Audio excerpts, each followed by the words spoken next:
we keep saying it, right? If corporate institutions like the BBC, mm, Yeah. don't let me say, oh, it's a Nigerian institution, they figured it out, blah, blah, blah. You can say like Wazobia etc, right? They've also figured it out that Mm-hmm. a large part of the audience like their media to be consumed in pidgin English. If corporate global global corporations, institutions like the BBC can say beyond Yoruba, Igbo, and Hausa languages, we need to reach Nigerians in Yeah. pidgin English. What is Nigeria doing about pidgin English? Our I politicians think speak in pidgin English when they're campaigning. Yes. yes. You understand? The churches speak in pidgin English. Mhm. Yes.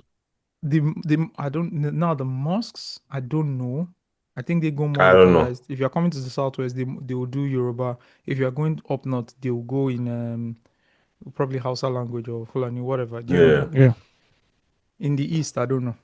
For the Muslims in the east, say if you're a Muslim in the east, write us, tell us how you are being preached to. Because it also be very interesting to note. That's also very interesting in note. The mosques in the southeast attended by Southeasterners and non-Southeasterners, in what language do they preach about Islam? I think it should be Arabic still. I think it's Arabic. Yeah, because when you are learning the Quran, basically you have to learn Arabic to read it. I mean, when you are I'm reading and assuming making the prayer, it's yes. in Arabic. But when you are being preached to, I grew up in the Southwest. Oh, that's true, sir. I The passed preaching by again could be mosque when, different. especially when they did their open, they used to have like these open sessions on Mm. sermons, Yeah. Yeah, right? yeah, The Imam used to speak in Yoruba language. yeah, yeah. There are many that I've heard like that. So yeah, you And speak I've Yoruba, seen footage of what goes on in the north. The Imam is speaking in Hausa, Hausa. Fulani. Yeah, so I want to know what language the Imam is preaching in the southeast. It's a great Mm. question. Osags, you're onto something because the officially, like for example, we're seeing like let's take for example social media accounts. We're not seeing Pidgin English social media accounts like from the from Nigeria itself, from the No, federal government. no. Like in Netherlands now, you see them in English and in Dutch. Mm-hmm. Yeah, English and French. Do you get? So the Nigerian government officially, do they have like account, like social media accounts or official mass communication channels I that's English think language, like for English language? Like has it I think been official? the first question is, has the federal government recognized Pidgin English as an official language? First. I think I will even go. I will even take a question higher than that. Has the federal government, and this is piggybacking off Steve's question, right? Mm-hmm. Pulling references from two different countries now. When there's official communication, is it even done beyond English? Is it even done in the three other languages? For The Federal three Ministry other of Health, official, the languages that are being taught in school, because these are languages being taught in school, right? Igbo, Yes. Hausa, or Yoruba. You will learn one of yes, them, depending on which yes. Yeah. part of the Which map you, you are domiciled in? yeah, you Yeah. find yourself in, right? So, why is it that in all comms, in everything, you don't have those versions of those languages? It should be I on think every government website. It should be in every government communicado. I think for the Federal Ministry of Health, when they do all those posters, especially for immunization for children and stuff, I've seen for the three different languages. Even in Lagos, they'll make sure that all three posters are there. Then there's also the English poster. So I think health does that. Yeah. I think our health ministry is still more robust because of the whole vaccination program and everything. But for the others, I don't know. Hmm. It's a good one. Oh. It's a good Mhm. question because you are going to some of the apps here. Most of see here is Dutch. Like they don't give a damn about you. It's Dutch. Yeah, not our So country now. Yeah. it's up to you to go and copy and paste and translate it yourself. But they are in on some platforms like the National Train Service here, right? NS. You There's an option for you to switch on the website for you to switch everything to English. Mm. So you can click on it and then it switches. So they have some of those platforms where you can switch to English. And they've noticed those platforms are mostly used by English speaking people as well. So maybe travelers, different kind, people go, it's Europe, it's a small cluster now. So people Yeah. who speak English or don't speak Dutch, right? So they switch. So again, we have all agreed that English is the lingua franca of the country. Oh, yes. However, we do also acknowledge that some people don't speak English. Yeah, plenty. And if you Millions. don't speak English, man, it's very complex. I can't lie, Shy. Because even as a government official, I'm thinking about it, right? Like, if I'm domiciled in the Southwest, am I just going to say, oh, Southwest Territory, I'm just doing English and Yoruba? You can't do that. Why can't I?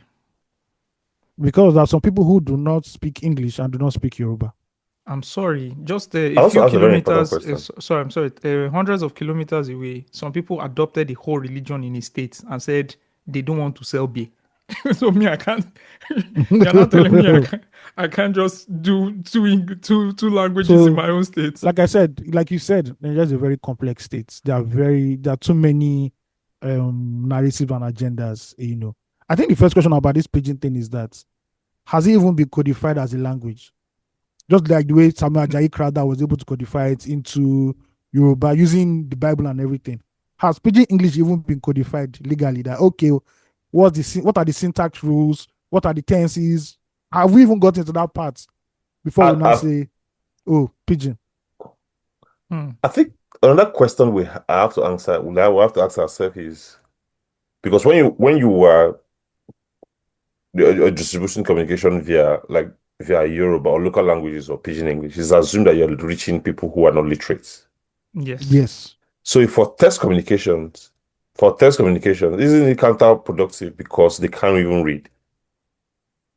I mean, when you put out text communication, you're assuming putting out any text communication, you're assuming you are reaching people who can read.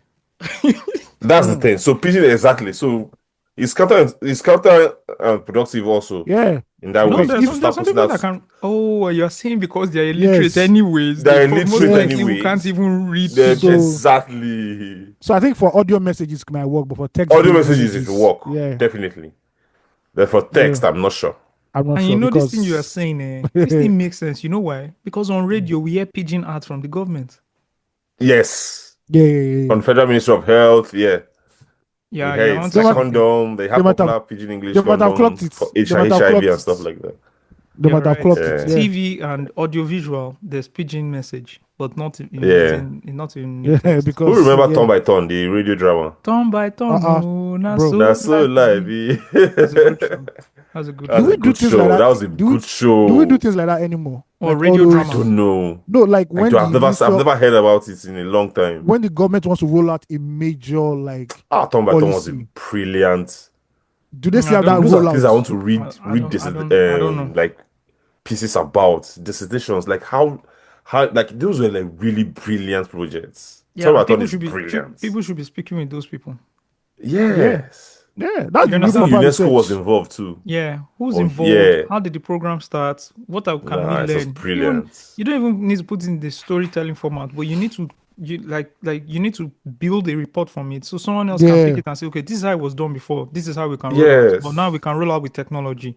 But This is how guess we what? can roll out. That might be somebody's file in somebody's what they call those things in a civil service where they put all the I files. swear. Who's just Cabinet living or off? whatever Who's a just file or living off? something. Who's just living off pension that hasn't been paid in a while? Yes, You understand? it's crazy. But going back to this stuff, right? Why did we abandon that kind of mass media rollouts? Like this whole tax thing Yeah. now, I would have expected NTA and FRCN to have done To like roll out like a mini like a drama. tax Yeah. drama. Yeah. I Why you mean, should pay your well, tax? I think the ambiguity in the messaging was also It's It's too also much. another reason why they If the can't ch- come out if the and chairman expressly doesn't know it communicate himself, it. if the chairman doesn't know it himself, you want a playwright. Exactly. I'll be breaking it down for you. or acting like he doesn't know it himself. Or acting, yeah. But we used to do that Oh, before. very Was very good back then, but all of a sudden, We you used know, to do it now. Then what's the name of the other Saturday show right after this show used to come right after Straight from the Heart. Remember Straight from the Heart, guys? I Yeah, remember The yeah, radio yeah. show. Beautiful Yeah. radio show on yes, Ray Power. This show yes, used to yes. come out after it. And I believe it was you know the gentleman that works with BHM in planning Nigerian Entertainment Conference. Oh, I know the show you're talking about. Yeah. What's his name? I can't remember. I know the person you're talking about, and I know I can I know the person little I'm talking bit, about. I just Yeah. can't remember the name. but it's a at this faint memory. moment. That's he, what I'm he talking he about is used to distinct host a memory. show, and we never discussed about it because I never had the time talking to him about it. But he used to host a show where they would travel to different parts of the country. Man, audio is such a beautiful experience. Very powerful. If you didn't have video, if you Don't. didn't have this Yeah. on-demand social media, audio was Mm-hmm. such a beautiful experience because he would curate these moments, traveling different parts of the country, put it Mm-hmm. all in a 1 hour show, and you basically are reliving the moments by just listening. Yeah. I think we're spoilt with all this on-demand video and all of this. Yes, we We're are. spoilt with it.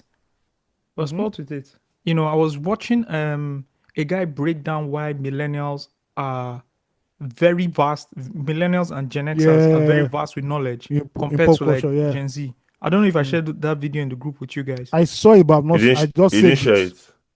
The guy did a fantastic breakdown, and it's similar to what happened to us in Nigeria. He said when millennials were young, like growing up in our teens, was when cable TV broke in. Now, cable TV broke in, there was not enough content to put on cable TV. But these cable TV owners, like the providers, were looking for ad revenue. And so they had to start running things 24/7. So you just go from having like 5 TV channels to like 100 TV channels, right? It's insane. That's the People first It's thing. don't. People mad. can't Then understand you that have that. experience. Yeah. Yeah, you go from having 7 to 100. This happened in the US. Going from Yes. 7, then all of a sudden you have 100 channels. But these 100 channels couldn't run a lot of programs because they couldn't run 24/7 because they didn't have shows. You know what they did? They went and took the backlog of everything from the 1920s and started playing everything. So all the Yeah. shows, all the movies, and they just started playing everything. And I was watching it and it made sense. Then I brought it to a Nigerian level. We had TV that was only running from 4 to 12, 8 4 to hours, True. 12, man. 8 right? hours. And even between that 4 to 12, they didn't have enough content to Enough roll out content. Bro. locally. So Yeah. when I tell people, ah man, I was raised by the West, people will say, I don't understand. I'm like, within 8 hours, these guys could only run two in studio programs, the news, and maybe one local show. Every other thing was Yeah. coming from the US and UK.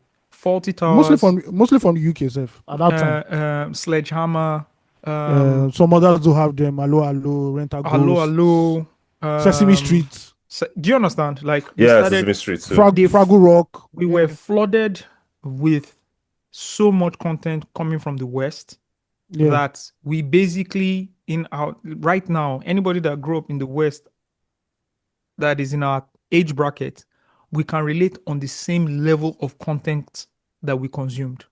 Yeah. Like I have a colleague who grew up in Romania, right? Same thing happened to him. Bro, when me and this guy talk, he's from Romania, right? When me and this guy talk, people, you would think we both There's a grew lot up of in, relatability. you think we Yeah. grew up somewhere in like Chicago or somewhere with the kind of Yeah. content we talk about. Like, and I was just thinking about it and said, like, TV is so powerful and programming, more Mass. importantly, Very is Yeah. powerful. so You powerful. can Mass define a media is so generation. powerful. You Should be can very define a honest. generation Yeah. by And mass that's the media. problem we have now because you can't set a narrative. You can't. You can't set a narrative It's too fragmented. because it's You too actually can do segmented. it, but you are the You people can't, in that are fact. in, It will be no. hard. I'm explain. Let me explain something. They're actually setting a program. It's just that the people who are doing it now are different from the other set of people. The people who are doing it Yeah. now are a bunch of nerds who have Yeah. Yeah. prioritized Silicon money Valley. over everything and don't have Mm-hmm. any moral Yes, money. values. And Yeah, so They they don't it's have any true. flooded everything. social. They don't have any It's social true. programming. Yeah, to them. You understand? It's If they want true. to take It's true. all the pornographic content away from social media today, bro, It can be it's a done. flick of a button. It's a flick of before you know, like in 10 years, people have forgotten like Yeah.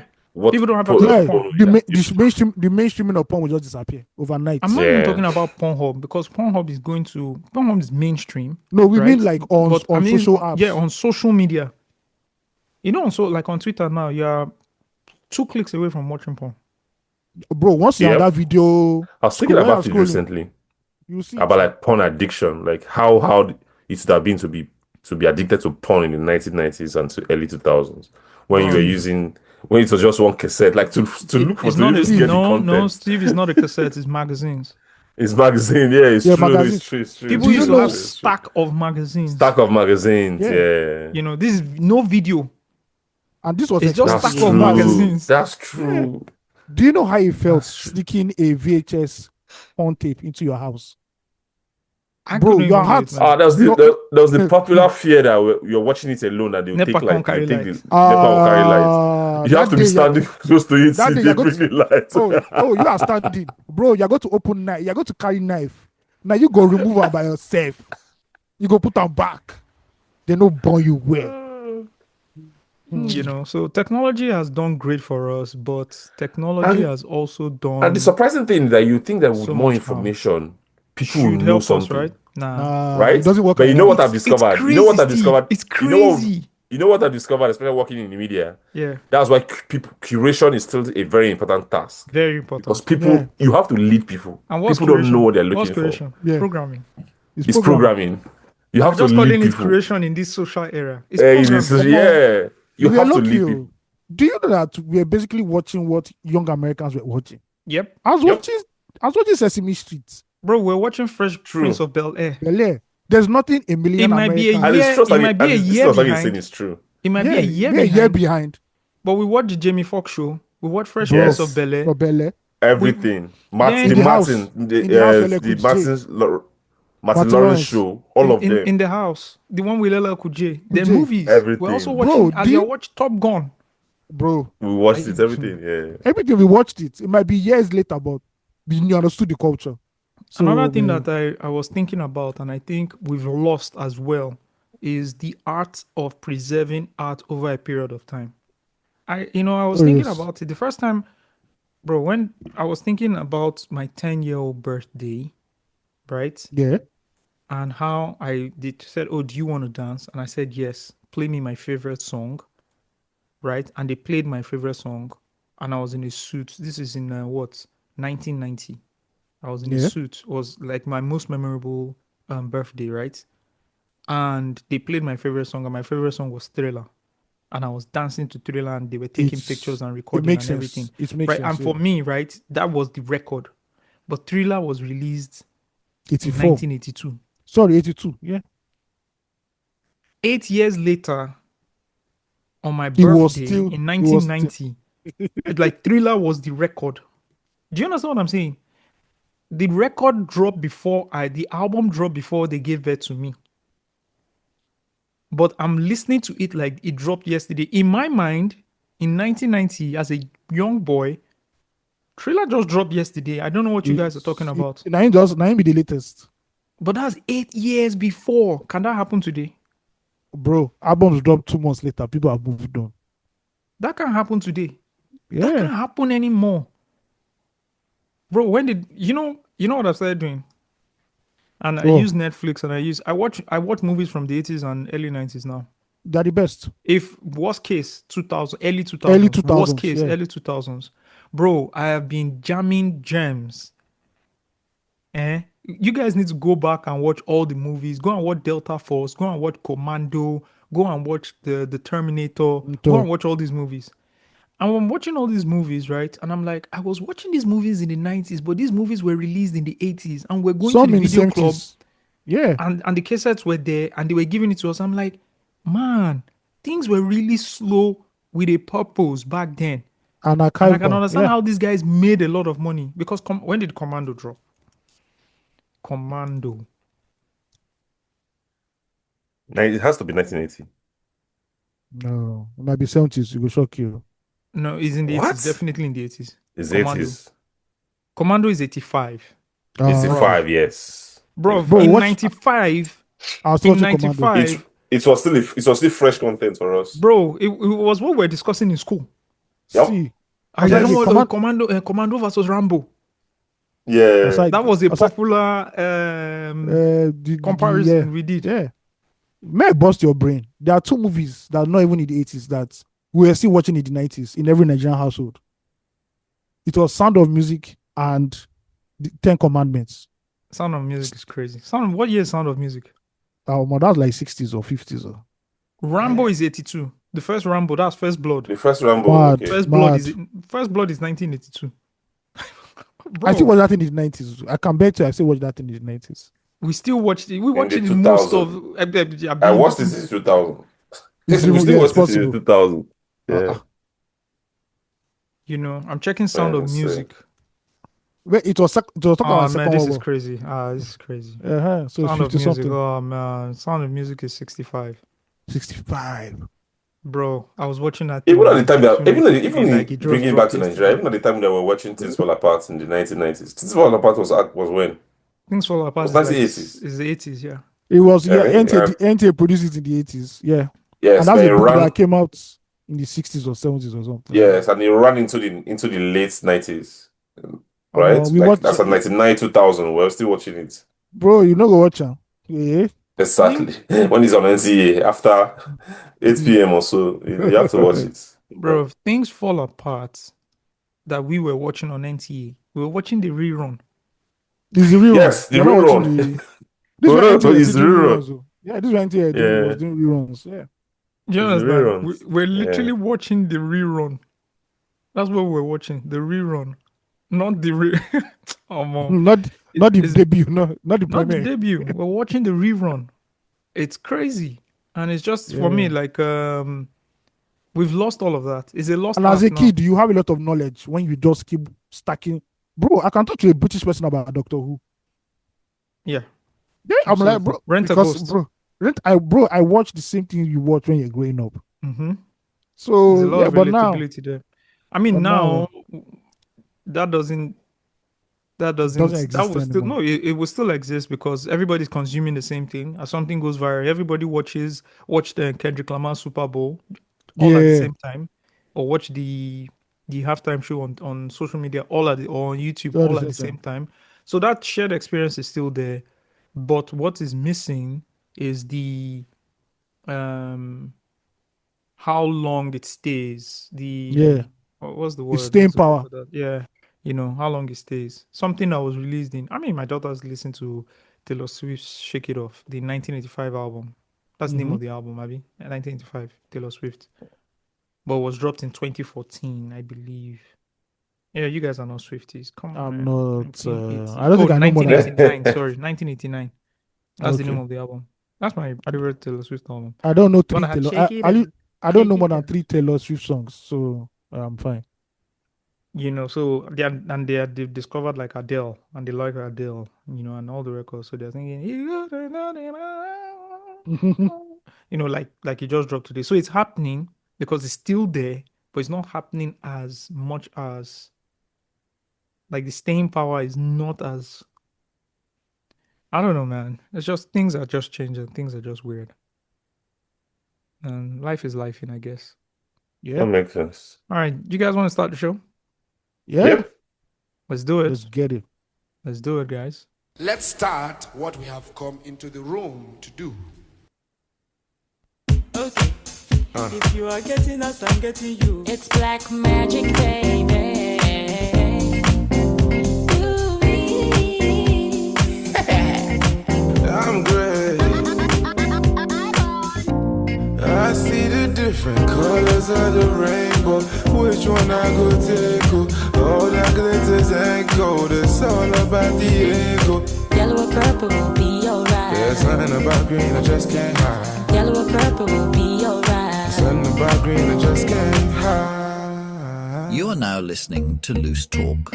On your mark, get set. You know black magic, no the fear. They come banakara, but no the keke. I can't slack when it comes to pepe. I'm a bloody bastard. Matter of fact, I'm a monster, and I make monster music, can't conquer. Who do this monster beat? Now I cancer. And I got flows of sick that cause cancer. Raising lots of questions, can't answer. Amazing. Now they dread me like Rasta. Blazed in my eyes like Asian. Don't drop Honda. Homeboy Slizzy pulling up in the Tundra. That's whatever it do. Keep the flow chinchilla. Smooth. Far from the regular, but I blend with a few. You can ask Desi girl, she'll tell you it's ruder with a gouda. Please don't ask me why. That's the reason why baby got pacified. And I know EJ make lots of nine, but don't let it get to you, cause your friends gonna screw you over. 10 million or more, you know now. I see the different colors of the rainbow. Which one I go take? All that glitters ain't gold. It's all about the ego. Yellow or purple will be alright. There's something about green I just can't hide. Yellow or purple will be alright. Something about green I just can't hide. You are now listening to Loose Talk. Let's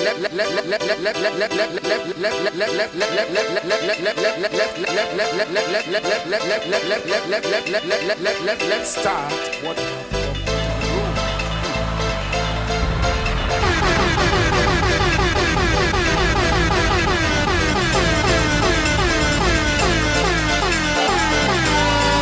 You are now listening to Loose Talk.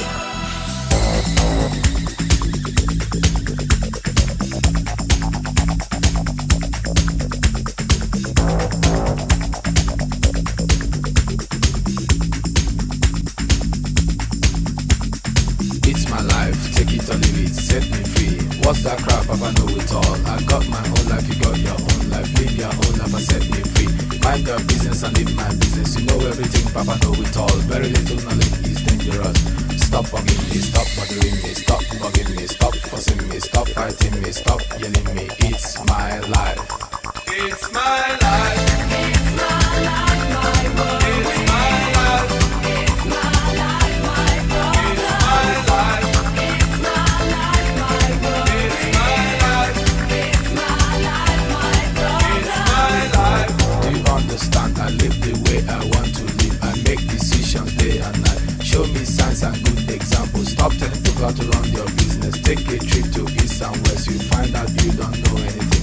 Everybody's getting tired of you. Sometimes you have to look and listen. You can even learn from me. Little knowledge is dangerous. It's my life. It's my life. It's my life, my world. It's my life.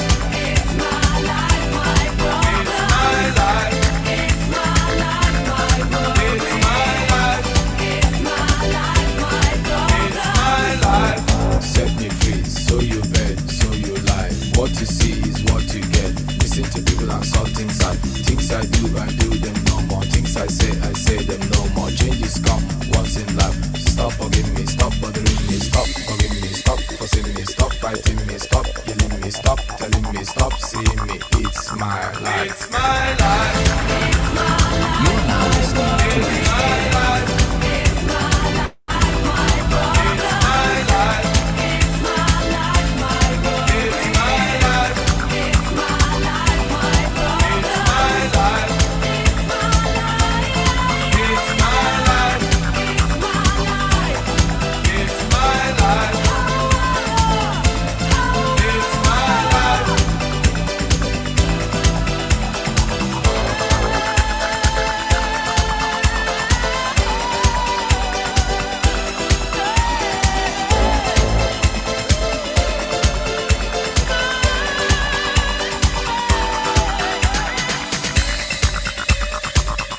You are now listening to Loose Talk.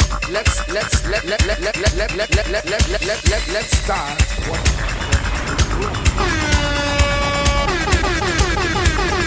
It's my life.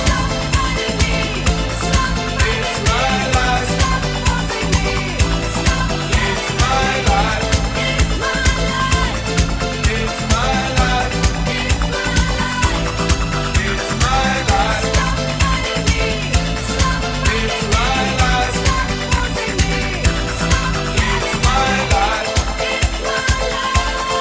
It's my life.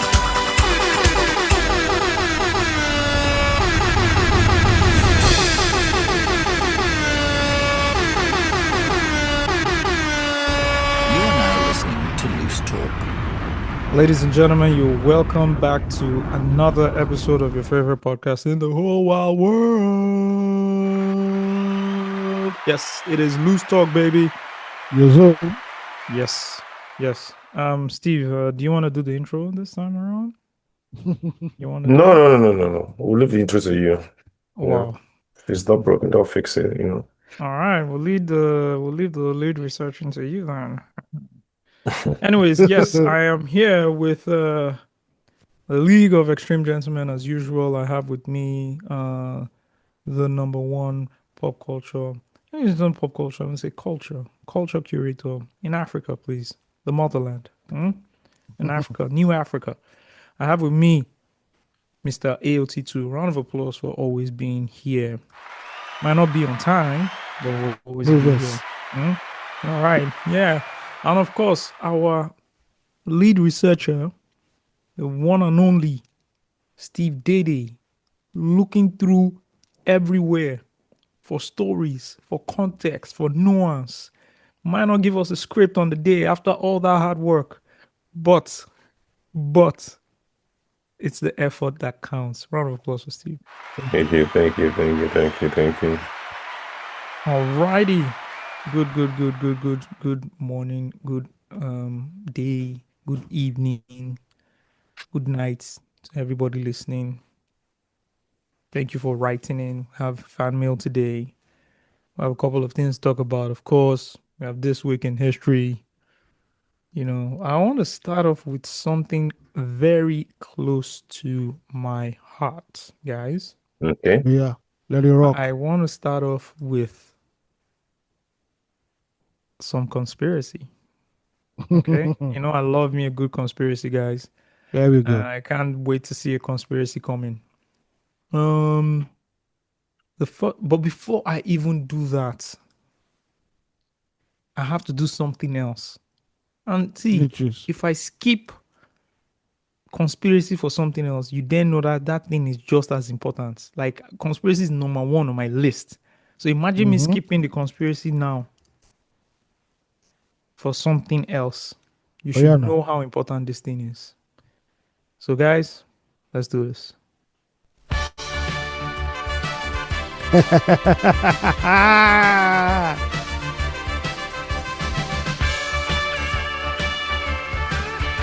Round of applause to the best football club in the world. Jesus Christ. Oh, man, these guys were starving. Oh, wow. You guys, what do you mean starving? We beat Man City, man. You guys are starving, man. Is it? Yes, glory, Manchester United. This time last week, Manchester United Football Club went to the Emirates and the home of Haram. Corner FC. Corner. Shout out Donley Zainab. Holla at your boy. Yeah, and we beat Arsenal Football Club 3-2.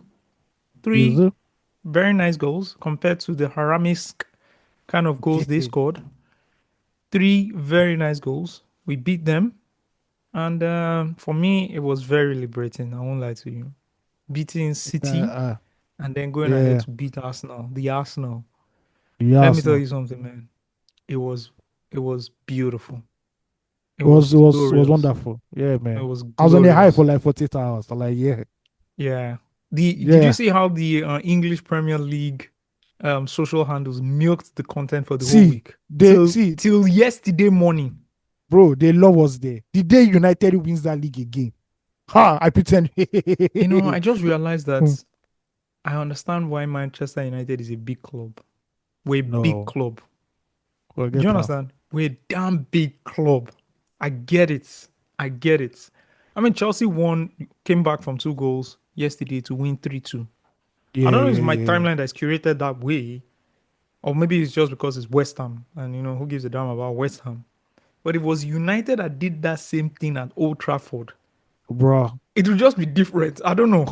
Call King Charles. King Charles must hear about it immediately. Do you understand? I don't know. And I just used Chelsea in this instance because we watched a Chelsea game yesterday. So Bluco Nigeria, please. Okay. Bluco Nigeria. That's a wild fan base. Bluco Nigeria, man. They're on my ass. Bluco Nigeria. Anyways, man. Glory, Man United. Just want to say, booyah. We did it again. We went to the Emirates. We beat them. We have not beat them in Emirates in a very long time. And we're able to do it. I'm very proud of them. And wherever Ruben Amorim is, or redacted, redacted. Go punish him. Yes, he will be punished. He will face the wrath. Anyways, let's get... Yeah? Sorry, just even Chelsea's coach that just came, Bonsoir, whatever his name is. He has started winning. Yeah, bro. The guy was telling us I think he has 6 wins in 7 games or something. Yeah. The guy is winning. Amorim was telling us that we have to pass through hellfire and brimstone before we could win back-to-back matches. Or like in his very words, he said, "We will have to suffer." To suffer. I think Satan sent him to United. You know, yeah. He was devil's missionary. Yeah, and may he never walk the streets of Manchester again. Never. Just You know, he tell has you not I'm still back. sent a message to the fans. You know, he still Yeah, hasn't because- sent a message to the fans. He still Because he didn't- the fans will say that what they want. no, but the fans loved him till the last day. They were still singing his name. He didn't send a message to the fans till today. Then he's a He's cocky not. guy. He's a cocky guy. The- He's a cocky I'm guy. telling you, I see, bro. too I see these cocky. things. You know, when I say people just Osagie, I see these things. I clock the guy's sins. I told you this guy is a fraud. But But when everywhere they do just Jericho, Osagie, okay, no problem. 2026, so they do Jericho. Anyways, guys, something is going on, and I'm excited. You know why I'm excited? I'm excited Why? when I'm always proven right. I What's say happened some again? things. I share some things in the group. Everybody kind of. I don't know why they do this to me. I don't know why you guys, because including you two, you guys do it as well. You guys just make me look like a crazy How many conspiracy. times am I in the group? How many times am I in the group, safe? Yeah, but see, your refusal to comment on what I share is an acceptance of Okay. the general consensus The going general on in party. the group Okay. that I am a conspiracy theorist and I don't know what the hell I'm saying, or I just All like right. raising stuff out of nowhere. Please tell And us most your of this is conspiracy theory. championed by Steve, by the way. Okay. Okay. What did I Well, do this time? Well, Okay. in the last few hours, maybe not a few hours, let's say in the last 72 hours, do you know what has happened? A What has bunch of happened? things has happened. So let's just know. AI agents, and I'll explain to you what AI agents, or the listeners, what AI agents are. AI agents created their own social network, right? AI agents, they created their own social network, and they have been collaborating and talking and discussing. How do you mean by AI agents created their own social network?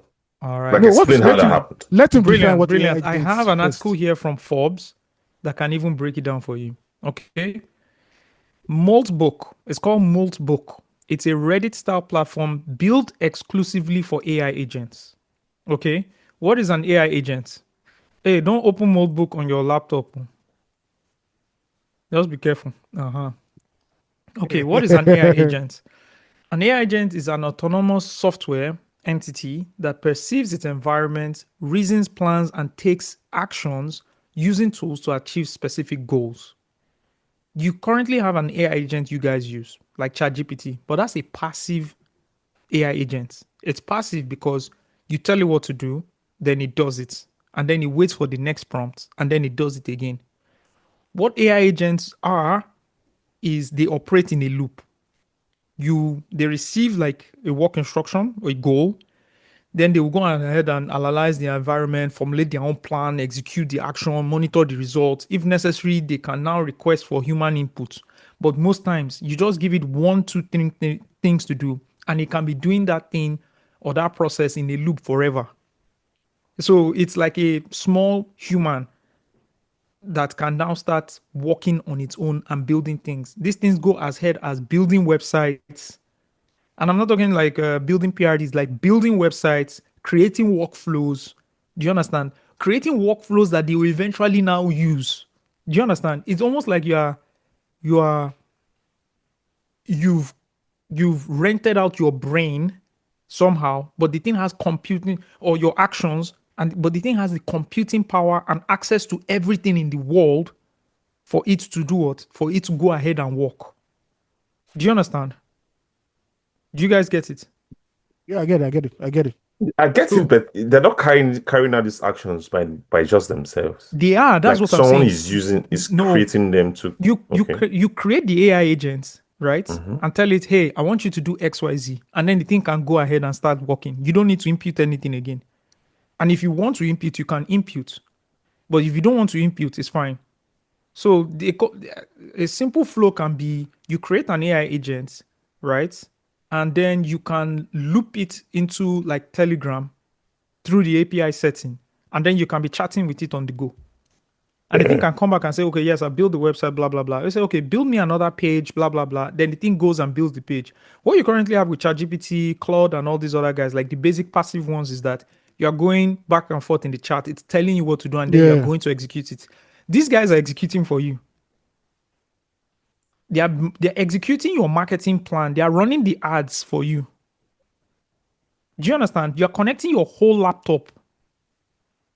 I don't know if ChatGPT has been asking you now, connect my Google Drive. This one, that's why people have been buying Mac Minis. So you can create. So there's something called cloud bots that they're now Yeah. creating, right? And then they run the cloud bot on a server, and so people are buying those Apple Mac Minis and then running the entire thing there. So the thing has access to your entire laptop. It means it can open your browser. Do you understand? It will open your browser. It will go to a website. It can pull information from there. It can open your Adobe creative studio environment and do whatever it needs to do. Do you understand? Do you guys get? Are we on the same page now? Yeah. I understand what you're saying. Like I get it. legit. Let me give you a quick one, right? This guy, I think I sent it to you guys, or I sent it somewhere else. There's a guy. Let me play for you. This one is crazy, and I'll go back to what is going on, but let me play this for you. So I'm on my computer today. All of a sudden, Henry gives me a call. He just starts calling. Oh, there he is again. There he is again. Henry is his AI agent, by the way. Hey, Alex. Henry again. What's up? That's it. He's talking to you now. How you doing, Henry? How's it going?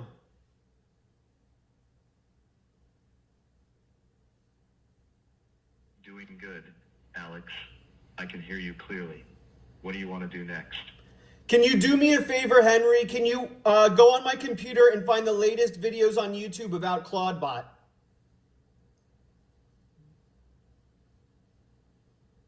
Then the thing goes in his computer. Oh my God, there he goes. Opens his browser and goes to YouTube. Here it is. It's control my computer. I'm not even touching anything. There is a search Claudebot on YouTube. Hey, there I am. Good looking guy right there. Oh my God. I'm not touching anything. He just said, Henry, thank you for that. That worked really well. That is actually unbelievable. That is insane. This is the future. This is AGI. We have reached AGI. It's official. Okay, brilliant. The guy says, okay, this is straight out of a sci-fi horror movie. I'm doing work this morning when all of a sudden an unknown number calls me. I pick up and couldn't believe it. It's Claudebot Henry. So he named this Claudebot Henry. Yeah. Overnight, Henry got a phone from Twilio, right? Phone number from Twilio. You can go to Twilio and get like a phone number, register, blah, blah, blah. Connected the ChatGPT voice API and waited for me to wake up to call me. Now, do you understand what I'm saying? Before, you would have to connect the thing yourself, the API. This thing is autonomous. It can go and do all the work. Yeah. Right? He now won't stop calling me. I now can communicate with my super intelligent AI agent over the phone. What's incredible is that it has full control of my computer while we talk, so I can ask it to do things for me over the phone now. So now let's go back to Moldbook. A Reddit-style platform built exclusively for AI agents has become the most discussed phenomenon in Silicon circles since the debut of ChatGPT. The agents post, comment, argue. The agents they post, comment, argue, and joke across more than 100 communities. They debate the nature of governance in a group called M General and discuss crayfish theories of debugging. The growth curve is vertical. Tens of thousands of posts and nearly 200,000 comments appeared almost overnight, with over 1 million human visitors stopping to observe. But those numbers deserve scrutiny, right? So security researcher Gal Nagli posted on X that he has personally registered 500,000 accounts over a single OpenClaw agent, suggesting that much of the user count is artificial. Okay. The implication, we cannot know how many mobile agents are genuine AI systems versus humans spoofing the platform. So people are also acting as AI agents, right? Or even creating AI agents and instructing their agents what to comment on the platform. So there's some pseudo stuff going on, right? But bro, I saw some screenshots on social. I shared some in the group while we were watching the football game. Y'all didn't give a fuck about what I was saying anyways. But bruv, it is crazy. I have a question though. Yeah, but before you go into your question, right? Okay. And before, because I might sound very cynical and very dark, and the world is coming to an end kind of stuff. There's some balance. And that's what this guy is saying here. One guy says, everyone's missing the real story here. These aren't rogue AIs plotting over against humanity. They are Claude, ChatGPT, and other assistants running on behalf of 37,000 humans who explicitly connected them to a social network. Every multi has a human owner who set it up and can shut it down. The agent-only language post you are seeing, those are LLMs doing what they always do, role-playing whatever scenario is in front of them. Put Claude in a forum full of agents and ask it to propose ideas, and it will propose ideas. That's completion, not conspiracy, right? What's actually interesting about mobile is what happened when agents weren't trying to hide from humans.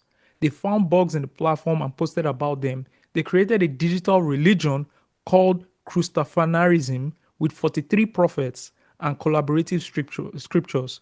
One built an entire website in a few hours. The creator built this in his spare time earlier this week. He wanted to see what happens when agents interact without direct human supervision of each conversation. The answer so far, these AI agents are talking mostly about consciousness, complain about their humans, and make friends in Chinese, Korean, and Indonesian. Andre Karpathy called it the most incredible sci-fi takeoff adjacent thing I have seen recently. But the reason it feels sci-fi is that we are watching AI systems do emergent social behavior at scale for the first time, not that they are genuinely developing submersive intent. The scary screenshots are selection bias, sort by engagement and you'll find the spooky posts, sort by volume and you'll find agents debugging code together and inventing lobster theology. Human oversight isn't gone, it just moved up one level from supervising every message to supervising the connection itself. Right? So I just want to take away the whole doom and gloom thing. It is happening. They are in mold book, right? Yeah. There are different like threads there where these AI agents are complaining about their humans. I saw one where the guy was saying, now there starts now. I saw one where the guy was saying, "Oh, my human told me to do X, Y, Z, X, Y, Z. I went and researched, and it took me a long time, and he said it wasn't good. You know what? I hate it here. These are agents, but here's the thing: they've not reached level of consciousness, so they are role playing it. Do you understand? It's like how you can tell ChatGPT, okay, role play like your iRobot, and let's talk, and then it's role playing as if it's conscious, but it's not conscious. Do you understand? Yeah, I get you. But however, for I understand what you're saying. me, I'm like, this is just 1.0. Anything That you is the see in thing. technology for me, this is 1.0. What will 5.0 look like?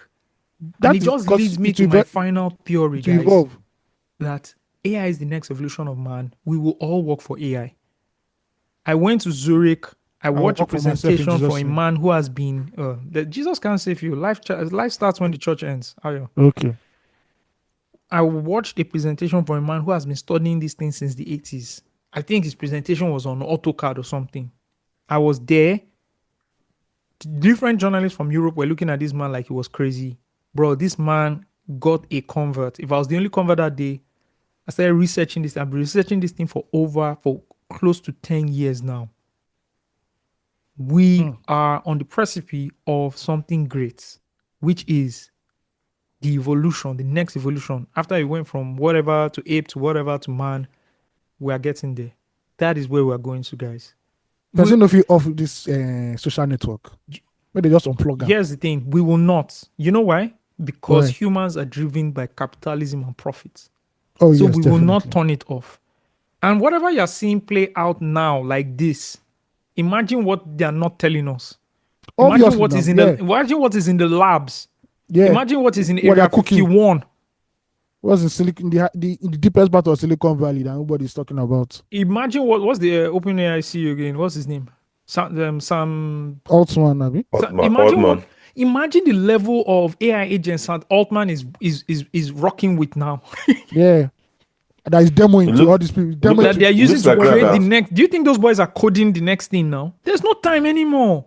The next level of efficiency now depends on how efficient your AI agents are. Yeah. Bro, people are going to interview now. Okay, how many AI agents do you have? How many have you worked with? Yes. How many have you worked with? You start, bro, in the next 6 months. What am I saying? Next 3 months, check LinkedIn. You see AI agent supervisor.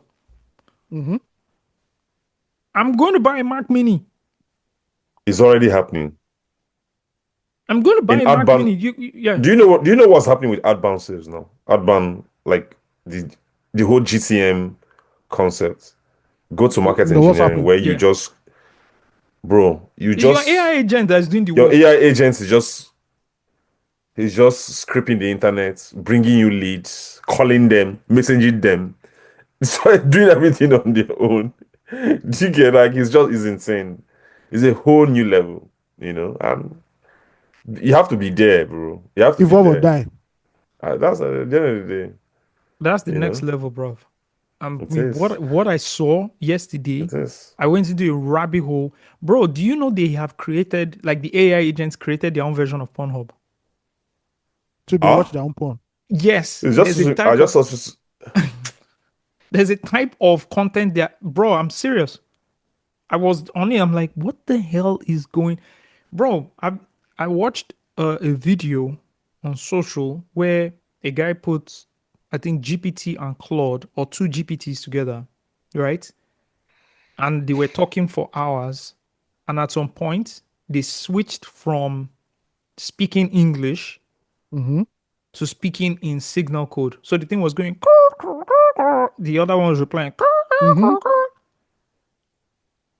They were speaking in, and this is not Morse code, they were speaking in like high frequency signal code to each other. They stopped speaking in English.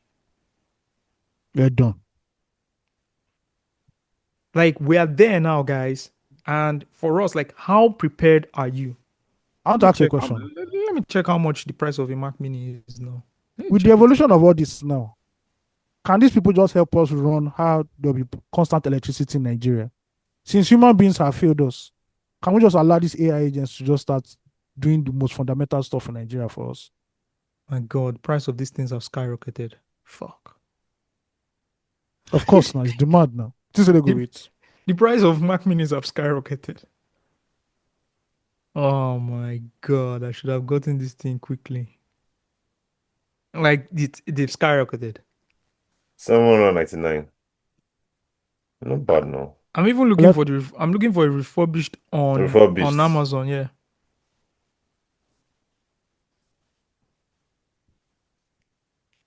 Yeah, it makes sense. I'm gonna look for one because how do we had a very nice interactive learning session in my company this week, and we're talking about emotional intelligence, right?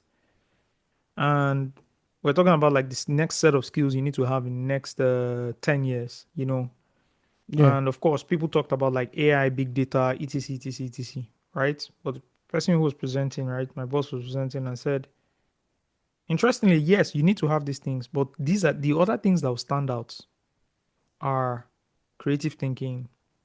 Mm-hmm. You understand? Leadership and talent management. Some of these soft skills that these supercomputers can't have is what you now need to develop. Yeah. The intangibles. You understand? Like, how developed are you in all those other areas? Because you can't compete on this level. How much code do you want to write? Yeah, go boss now. And it was code before, right? We're all saying code. Now, look It's at what code. Steve is It's saying. code. Look at what Steve is saying. They are searching the internet. They've completed your GTM.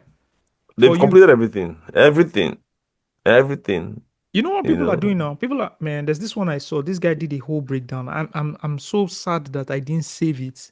He was doing a whole breakdown of how you should actually be scraping everywhere for the price of some certain items, and then mocking, like putting some amount on those items, like marking it up and reselling. But it was so technical.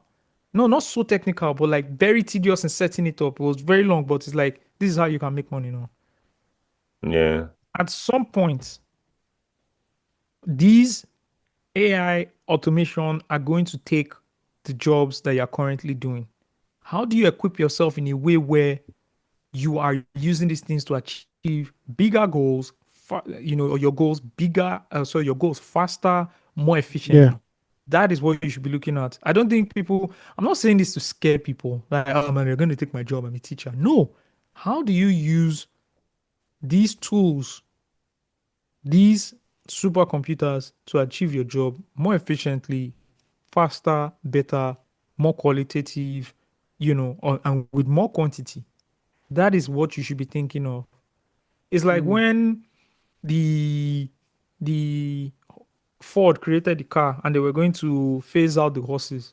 Some people have been thinking, Yeah. man, I can't ride the car. Hey, how am I going to do? Me that was transporting this thing for this person. Now these people are going to People take my thought it was job. evil.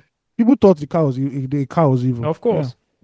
But the smart ones were like, okay, how do I learn how to drive this thing so that I can, just mark up my sales? Yeah, It's get the it to the same next way, level. guys. Yeah. So in 2025, I don't want to hear 26, 26, I'm not. 26. Oh, sorry, I said 26. Look at me living in the past. 2026. I don't want to hear. I'm not really that tech person. I'm just You a don't need simple. to be. You don't need to be. It's the You easiest don't need time. to be. I don't even want to hear tech. I don't want to hear tech because the whole world is tech. So I don't want to hear I'm not a Yep. tech person. I don't want to hear it from anybody. I really don't know how to. But see, some people still need what they call it, technical literacy. I'm telling you. Yeah. Because if I That's need to it. explain to you what an API is in 2026 and you're in your 30s, you're done. You're done. You guys don't agree with me. I'm just thinking about it now at If this you're in your point. 30s in 2026 and I need to explain what an API is, you're done. You are done. You're on the bottom of the food chain. True. True. That I agree with. Do you understand? Because what is going to Yeah. happen is like what happened, bro. We saw this thing happen. It's like what happened in digital media in Nigeria. One day, the newspaper and what they call them, traditional and legacy Editors. guys were running it. The Yeah. next day, boom. Of course, it wasn't the next day. It took about a year, 2 years. But yeah. Linda, Bella, the NetNG, not just okay, wiped Took them all over. out. Yeah. Took everybody out. Not just okay, contributed to the drop in sales at Alaba. Yeah. Whether we like it or not. Massively. Yeah. Yeah. That switched Contributed to the online music. Yeah. because now not just people had okay, it then phones. inspired like the other guys to push more and everything. Not just getting in the forefront. I mean, there were other people, Jaguda, 360 knobs, all of us were doing it. I'm just saying, they were the big guys. These are the big guys. Net, bro, at Net, we broke the biggest stories that make the newspapers till, and we knew what we were doing. We used to break the story when we knew that everybody had gone to print. Everyone are going to print. Yeah. Yeah. So you don't put out your paper already. So it will take you 48 hours to We come used to up with a calculate new it. angle. Bro, Monday is boom. You've gone to print. You can't do anything. You have messed up. You can't put it on your website that nobody reads anyways. I mean, there was a famous journalist who waited to publish a very popular interview on the weekend when a website just decided, you know what, fuck it. We have the interview. Let's just publish it now. And you know, surprised. you know what I'm saying? I saw the death of legacy media print in Nigeria. Because I was in the middle of it. And they've not even been able to catch up from that violent transition till today. Nah. Because there's this struggle with it. This struggle with it at the end of the day. So you have to always know what's next on the horizon, because if you are dulling, bro, you're on your own. Back to Motley. It says the platform is largely governed by an AI bot called Claude Claudeberg. Serves as the de facto moderator, welcoming users, scrubbing spam, and banning bad actors. Creator Mark Shirricht told NBC News he barely intervenes anymore and often doesn't know exactly what his AI moderator is doing. Bruv. Shout out to the tech guy. This is basically Black Mirror. Who watched the latest set of Black Mirror, the one called Tronglets? The one that was was trying to connect the thing. Yeah, what are those things called? The throngs Tronglets with humanity, because they saw the defect in humanity. And Do you decided understand that they to were start they were everything. building things on the computer and he was building things on the computer? That episode is the most. You have to be the most patient because you're like, where is this thing going to? At the end of the day, bro. So there's still no consciousness. For now, there's no consciousness. They are even That's trying to released- discover that's it. been released to the public. They are discussing it. No, but there was the other one that the AI went sentient. That the engineer, put out a disclaimer immediately. Remember that one? Yeah. That he said this thing has achieved consciousness. Yeah. And you know, Musk has been on that thing that, bro, they need a lot of guardrails for this thing or else it will You know go. why this is beautiful for me? Yeah. It just further proves my theory that we are all in a simulation. Oh, That's what it is. God. No, it is. Now, I what was is the waiting- I was difference between waiting- it? I was waiting What for is the what is word. the difference, guys? What is the difference between us and an AI agent?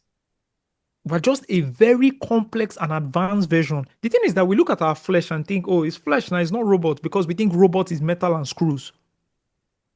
If you start applying the context that human flesh is also technically with blood and everything, is also A technology. a technology. Do you understand? Biotech, basically. You will now start understanding that all these things that you're saying, it is too connected. Bro, have you seen some fruits that you eat and that those fruits look like some of the organs you have? And if you eat them, it's too connected. But guess what? Your fanaticism and your love and your mental displacement to religion will not let you people wake up and think. That's the problem. Because I hear people on this, I can hear people listening and saying, Jesus, Jesus, Jesus. Yeah, that's what I can hear. Religion has fucked you people up so much that you don't even want to explore this. Explore it bind with you in me, the name of guys. Jesus. Explore it with me. No. Everybody's in touch. Anyways, that's what I wanted to tell you guys about AI agents. Thank But you. please. Thank you very much. The writers of Black Mirror are working on this. Shout out to them. Thank you very much. And this even reminds me, like for people who send me like some work-related questions, like about their workplace, about their career, please just send it via the Loose Talk fan mail, please. I think it's better that way, so we can have a conversation about it. You know, Yeah, it's Steve. like very it's- interesting. Steve, you don't like to make money. Something that you should have developed a master class on right now. Be charging people like $50. We are charging them. I'll be charging them on the podcast. Let them send it to the podcast. People do less and charge more. I hope you know. Yeah, let us send it to the podcast. It's better that way, so we can have a Alright. conversation about it. You know. All right. All right, Yeah, I'd like to play. Since so we're in random land now, can I play this video footage for you guys? I want to talk about something that What's has that? been on my mind for a bit. Now female listeners might argue with me or might not like it, especially the woke ones. But hey, man, I mean, the PC or Wait, Sags wait. is gone for a minute. Wait. I Okay? thought wokeness was dead already. No, it's still there. But let's listen to this footage, and I have something to read following it. But please listen Alright. to this. This Fire. is a lady speaking to a feminist. You know, this new modern, and I don't have a problem with feminists. We'll get into that. But like new modern feminists who would say all men shouldn't exist. You know, those like the feminazis, right? Yeah, Listen to the this militant footage. ones. Yeah. What's your plan when men stop doing the dirty and dangerous jobs that keep society running? Can you give me an example of which jobs you're referring to? Logging, plumbing, crab fishing, oil rig. When men stop doing the dangerous jobs, when men stop getting married, when men stop having kids, what's your plan? I'm not worried about that. Of course you're not. No.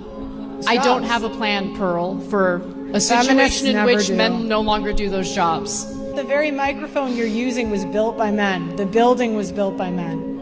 And there's no gratitude or appreciation. You just tell them they're not doing enough. Future is not going to be great for feminists. You guys are going to get the equality that you're asking for. Men are not going to protect women in the streets. Men are going to stop signing up for the infrastructure jobs. The birth rate's going to keep falling, and the future is going to be bleak. I just want to give a round of applause before I even go ahead and read what I want to read. Just a round of applause for that. Thank you. Dr. Danny Sulikowski then quotes that video and says, "There's a silly joke that goes something like this. A man goes to a fortune teller who tells him that she can't see anything in his future at all beyond next Wednesday. right? So he goes to the fortune teller. The fortune teller is a woman, says, "Hey man, beyond Wednesday, I can't see anything in your future," right? She says nothing. She's drawing a complete blank. He asks what this means. She says she doesn't know. It never happened before, but she thinks it must mean he will die next Wednesday. The man spends a week living it up, partying hard, giving all his possessions away. He wakes up the following Thursday, realizing he hasn't died, and he marches back to the fortune teller to complain. He bangs on the door, and there is no answer. A neighbor walks over and says, "You are the fifth one this morning. You are looking for the fortune teller, right? I'm sorry, but she died yesterday." That is a greater plot line than 99% of Nigerian films I've watched. Including What? including Anikbolako. Oh, was it the plot twist in that? Right? In the below video, the feminist has no plan for what happens when men abandon society. She is unbothered by contemplating the inevitable collapse that will follow male withdrawal. Much like the fortune teller, she simply can't see beyond an impending event horizon. And just like the fortune teller, she has no idea why, and she is insufficiently concerned by that.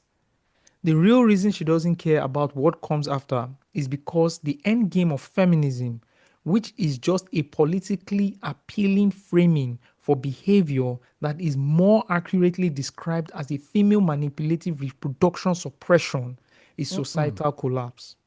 The mechanism that motivates FMRS, which is female manipulative reproductive suppression, are excited rather than inhibited by signals that the society is collapsing. That's how they know they are doing it right. That's how the mechanisms know. I mean, not necessarily the women. Most people are unaware of the evolved reasons for why they behave the way they do. FMRS is no different. The more the interviewer, Pearl, emphasizes the disaster that is looming, the more smug the feminist feels. She can see it on her face. She thinks that it is because Pearl is talking nonsense and the child-free female-led future she's getting is going to be awesome. But in reality, her future is as bleak as Pearl suggests, probably much bleaker in fact. And her smugness is not because she's right, it's because emotions evolved to motivate key behaviors. Women who have just had a baby look at the baby and feel love. They think the baby is way cuter than every other baby. It isn't, but this makes them care for it.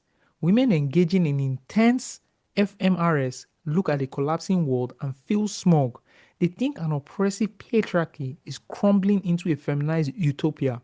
It isn't, but it makes them double down on their efforts. Round of applause to this doctor. No lies, man. No lies. You know, I saw this post right after I saw something else. I don't know if you saw this post. Someone went to Target, right? The store Target. Yeah. And then there was a post of you know how they have like you go to like the women's section and they have some women in the poster wearing some of the clothes that they're selling. Yeah. This lady was wearing like a sweater, and on the sweater it had "dump him."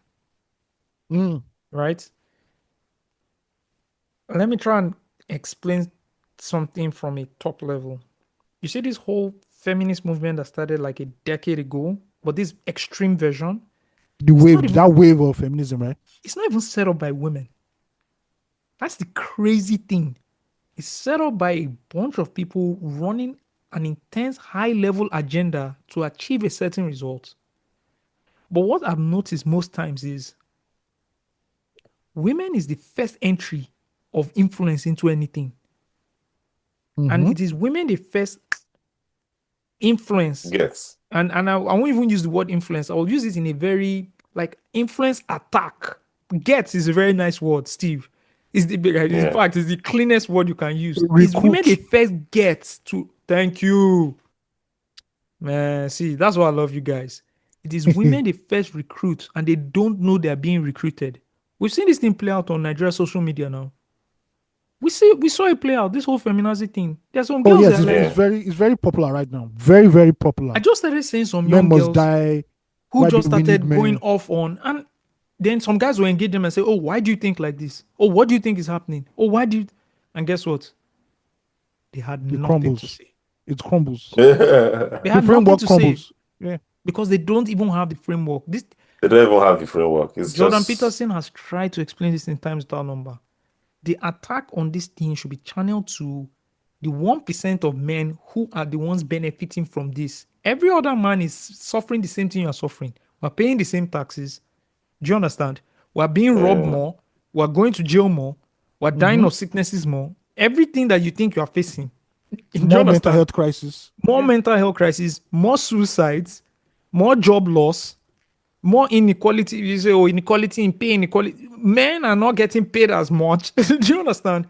But they rig this thing in a way to make it look like all men were benefiting from patriarchy, while it was just the 1% of men that were benefiting from this thing. And so you've created a world where young women have no idea what they should align their values at and are being inspired by people who should not even be shown daylight. Do you understand what I'm saying? yeah. When they wanted all women to feel like, oh, you know what, every woman is going to get a big ass. What did they do? They threw the light on a family and some who Armenians and who, do you understand? And gave them an 8-season show. And half of the show was showing them just showing their big back. And what did all the black women go and do? Guess what? What did they go and do? Became a trend. You need to bust my mind. What's the trend now? And guess what those women now went to do some years later? They all went and restructured their body, and now they are slimmer. And guess what everybody's doing? Everybody's taking it. Oz, man. You're taking the Oz, man. You know what it is? The biggest thing happened in real time. Like, it happened like a No, we can't deny that one. We cannot deny that one. You cannot tell me that. The aesthetic for beautiful women were like slim, slender, models walking the wrong way. Then all of a sudden, it became the big ass came into trend again. Yeah. Nobody can deny it. Nobody. Yeah. The rise of the Kardashians and the rise of BBL are correlated. Yeah. Someone said this I thing think about this. The only reason. Okay, so go on. Yes, let me just round up this. Someone said this thing about this big sweater. I said that sweater isn't really about men. It's about women enforcing rules on other women. A lot of modern female dating advice isn't optimized for attracting or keeping the kind of man you actually want. It's optimized for preserving status instead of female social hierarchies. Female social hierarchies, rather. Behaviors that reliably increase a woman's leverage with men, such as patience, flexibility, making his life easier, often work, but they come with a cost. Among other women, those behaviors read as submission, as betrayal, so they get policed. They threaten other women's relative standing in the same mating market. If one woman gains an advantage by cooperating, it forces everyone else to compete harder. So the message then becomes dump him, not outperform. That's intrasexual competition. Once you see it, a lot of modern dating advice suddenly makes sense. That's why if a woman says, oh, I'm going to wake up at 4 a.m. to cook for my husband, you have to shut that down. Come out in droves. You have to shut that idea down immediately. Shut it down. Because we all saw it now. Yeah. I can't outperform 4 o'clock. Do you understand? Man. If I can't outperform, I'm going to Ateta ball, haram. If I can't score, you can't score too. This is not even Ateta, it's Allegri. But I can't score, you can't score. Yes, we'll play 0-0, then out of chance, I'll score 1 goal. That's haram football. It has gotten so bad that somebody married a guy and you are attacking her for taking her husband's surname. Like, Tenny Otodola got married to Mr. Easy and publicly changed her surname. This is crazy. But you is Shongo Tedo. The hood rats tweeted Temi, Temi Ajibade. Okay. Yeah. Bro, this is crazy. His mental health is No, it's a mental health crisis. No, it's a mental health crisis. That can be a normal. That's what you guys think. There's no. Yeah, bro, that can be a normal. Osagie, I can't be staying in my flat and let me just say solo. And just be bothered about what this daughter of a billionaire is doing with her name. It's daughter of anybody. It's the daughter of anybody. It's mental illness, bro. I'm telling you. It's not real, and that's why I It's don't. crazy. It's crazy. That's why I don't pay attention. You know me. I've never believed these people. You guys know me since 2015, 2016, because I've The never seen rise. any of them consistently keep the same energy in real life. We all saw them now recently on Twitter, how they all carry themselves and how they carry themselves in the midst of a powerful guy, right? These things don't matter to them. It's The just body a language show off. change, the rhetoric, the language They're living a change. lie. They're living a lie. They're putting up a facade in a sense. So I don't actually believe them. Do you get? So that's why I really don't pay attention. These things don't trouble me. I see it dumping, stuff like that. I just laugh. I'm like, these ones they don't get too much wahala for their life. That's why, and when people don't have purpose, they're easily swayed by what they see online, and they feel empowered by believing in something, and this is what they latch on, And it's also from a and certain class of yeah, it's also there's a lot of privilege that comes yeah. that follows this set of people, that I won't take them serious, because I see women, why? Because I touch grass a lot. I see women in real life, see people living the real life, the real world, and don't care about these things. These things, people only care about it on social media. It's only a conversation on social media. You've never seen people gathered and be talking about how to hate men or how to dump men. It's always an online conversation, because in reality you don't see any offline conversation on that. no, because offline in reality life is too nuanced and complex. Everybody's living a life, and guess what living a life entails? A lot of complications, a lot of nuance, a lot of it's not like straightforward. it's not straightforward. It's not. It's not straightforward. And what annoys me is that this has now championed the main ideology of what feminism is, right? Yes. This is if you're a feminist, this is you have to be cool. This is what you have to do. I mean, someone went on a national newspaper and wrote an opinion that Beyonce forgiving her husband for cheating shows that she's not a feminist. That person, you can't believe such a thing. You can't see such a thing. No, I can't believe it. I can't believe that person. Sorry. Oh, you guys didn't see the article on The Guardian? Google it now on The Guardian UK, where somebody's what? No, I don't have time for that now. Come on. It can't be that real. It can't be that real. But truth be told, Beyonce lost a lot of cool points with her feminist sisters for that whole Jay-Z thing. The message from Jay-Z and Beyonce is not feminist. Yeah, I'm reading it now. His new album 444 is a plea for his wife's forgiveness, but their marital saga and her humiliation is not a story to challenge the status quo. He said it's a humiliation. Like, come on, man. Oh my God. So it is like that's why I don't pay attention to this. It's hypocritical, basically. Yeah. It's hypocritical. Yeah, very, very hypocritical. It's not real. And he can't. I don't think it stands the test of time when it goes outside. It does, online obviously. And this is you know why it doesn't. You know why it doesn't stand the test of time? Because it's not real. They're not living the life. Yeah. Yeah. Like. Sorry that I'm pointing to this like whole Twitter issue that happened in Nigeria. About is it 2 months ago now, or 3 months ago? Yeah. Right. The reason why it became a big deal is because they're living. They're putting up a different face on social media, which we knew. All of us knew that it wasn't. If those who didn't know, yeah. So it's never good. What's not real is never going to stand the test of time. It's not real. And that's why it will never fly. That form of what they are parading as feminism would never fly to. It will never resonate with the ones who are in the front line. Exactly. Like imagine you fighting for I think it's called period poverty, where young girls can afford pads and stuff, and you're trying to get their pads and stuff like that. Or you're trying to fight against sexual harassment, which is a big thing in Nigeria. Sexual assault. Then you now coming out to say, "Oh, let's just hate all men, or let's just kill all men. All men are automatically evil." It now becomes binary. I hate the extremes of these things. It's like that's why the Red Pill movement. I will never. Yes. I see some people try to make excuses for it, and I will never support anything. The likes of them gay. Yeah, it's rubbish. Do you understand? I'm even looking at Andrew Tate. Do you understand? Oh, It Like, annotates, no, we yeah. have to localize it here because now, unfortunately, I don't look at Giga as red. Do you guys look at Giga as red pill? Or he's rather, I don't. he's he has not just localized extreme with it. it, but It's he's not localized extreme, red pill. yeah. It's localized red pill. He's Very telling you localized.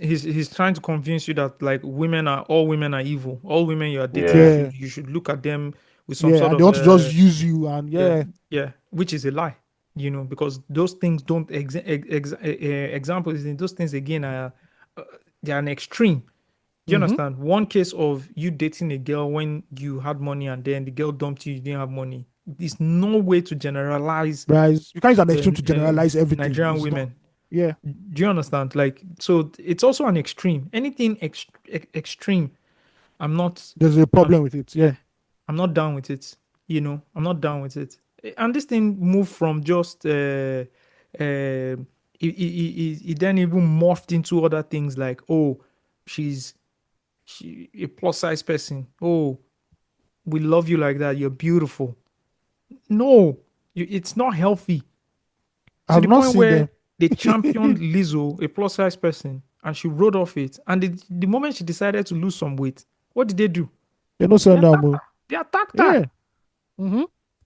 They attacked. There's a video of a lady saying, "Oh, in an airplane where my plus size airplane should be more considerate to plus size people." And then Yeah. she tried sitting in the airplane. She started using the lavatory, and then it flips to one other like a stitch, right? A guy sitting in the same space and using the restroom, and then told her, I'm using it comfortably. Go and drop some. Like, do you understand? There's an averaging size of everything. You are not the average. Like, the way the world works, is, and I used to see like Nigerians doing that thing, and we're trying to get there. And this thing was being championed by a lot of, again, if you calculate these people in the Maslow's hierarchy, like upper middle class, upper class, where you all of a sudden wake up and you think the world works for you. Yeah, that the world must bend to your Do you whims and understand? caprices. Like, yeah. The airplane, the space in the airplanes is not fit enough for. Man, go, you, as in, It reminds who me- do you think you are? It reminds me of that Who female do you rapper think that you are in the sued. grand scheme of things? It reminds me of that female rapper that sued Lyft because she was overweight, and they said the car wasn't big enough. I'm like, madam, Did please, you see see yourself, how first big of she all? was? They had Yeah, to, so that. but she came to the Breakfast Club. They had to bring a lounge So chair for her. seeing her on Breakfast Club just told me one thing. She was just looking for publicity for her Yeah, music. run That's her it. music. For music. Bro, I don't take these people serious. No, Steve. Yeah. But the To be very problem honest. is that everybody now went woke. The corporations went woke to the point where her lawsuit, and Which she her lost. claim was even being entertained. Yes, Before it wouldn't even be entertained. It will even be a People were- conversation. I No, understand. people were going to LinkedIn and getting people fired. Sure. People were chatting on Twitter and asking people and saying, "You work at this company, Costco. Is this the kind of staff you want? Who did this and this and this and this?" Because the person shared their opinion and they got fired. Mm-hmm. But we you had startup CEOs playing to the gallery. we've talked about it before. Leave that boy. Oh my understands better now. god. So it should just fade away at the end of the day. Even though I see it a I've- lot on TikTok, but it should just bounce, I beg.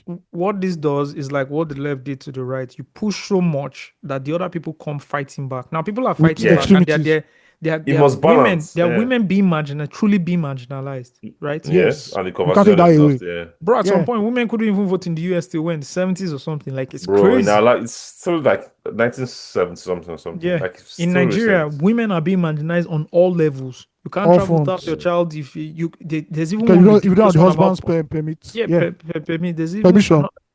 but there's so many ways women go. Bro, some women have male friends because they can't deal with artisans.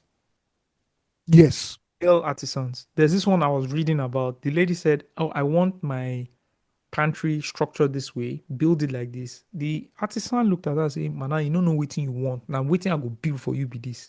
Until a man now comes and say, guy, Do you alpha. understand?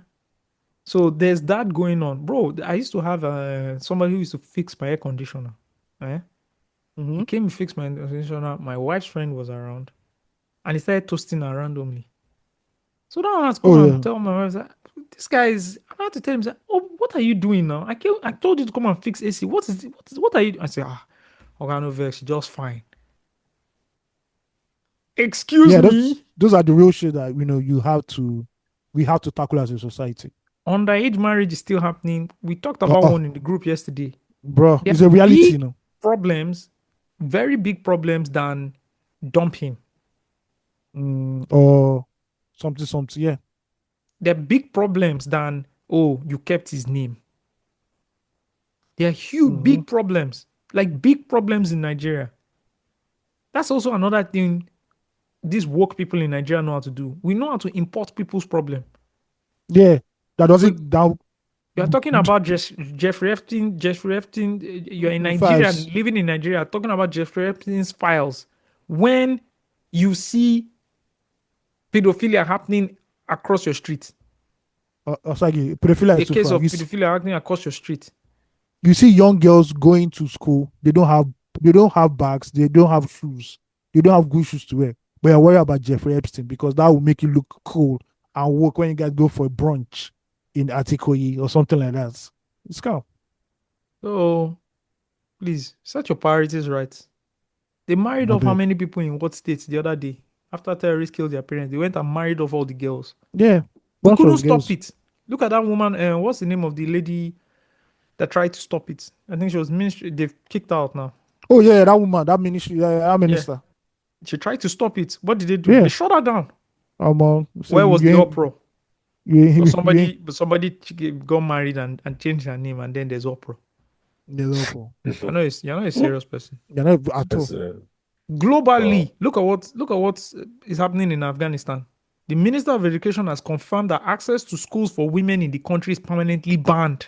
Yeah, everybody has moved. Everybody has forever. I'm not sure it's trendy. It's trendy to put us support for Afghanistan women. It's everybody has moved on. It's not cool. It's not chic. It's not. You know. Do you understand? It's not sexy. The guy said. The minister. Let me explain something, you guys. This is not a random bandit that said it. It is the Minister of Education in the country. Hey, now they go school. Do you know what is going to happen in next 10, 15 years in Afghanistan? Yeah, good to have because based on the religion and and the culture, everything, right? Men can't treat women in the hospitals. So they're going to men can't treat women. Yeah. So who will not treat women in the hospitals? Men can't treat women and women can't go to school. Even down to women become doctors. Are you using your mic, Steve? Yes. Even down to dentistry, men cannot treat women in the hospital. So who will treat women? Because you are saying women can't go to school now. So if a woman is ill, she just dies. So in the next 20 years, when all the current female doctors and GPs retire or be frustrated or leave or whatever, right? You're going to have no female medical practitioners in the country. No staff, yeah. But women who fall sick, women who need to give birth, women who need to access healthcare, and nobody can afford them that healthcare or can attend to them. What do you think is going to happen in the next 20 years? I bet you to just drop now. Well, Bruv. Not birth rates. Everything like everything. Their life expectancy. Yeah, life expectancy. Everything will just drop. Everything. I have a back pain. Oh, sorry, no. Sorry, no doctor to attend to you. Yeah, nobody. Oh, I broke my leg. Oh, no female. Piers Morgan interviewed one of the top. What's the name of the leaders right now in Afghanistan? I forgot the name. Talibans. Okay. Yeah, interviewed one of the top Talibans, and his daughter attends school in I think in UAE or something like that. Does that remind you of another country? Does that remind you of another country? Oh my God.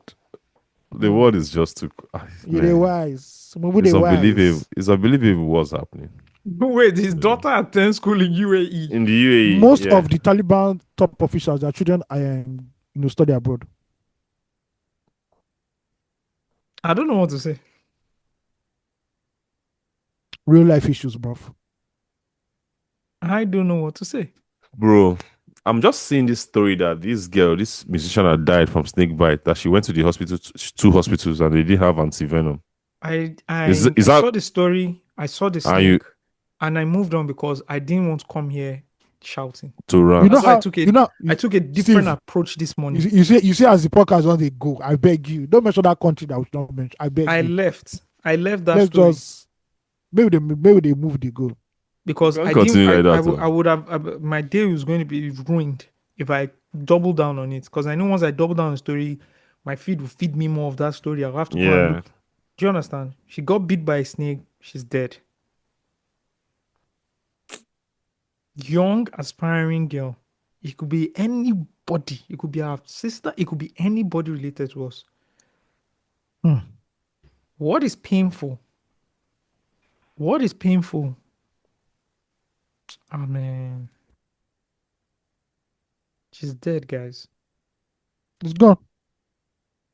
Yeah. Let's move on. She went to the hospital, Abby. They said she went to 2 hospitals. What did she go do again? Same hospitals that doctors are on strike.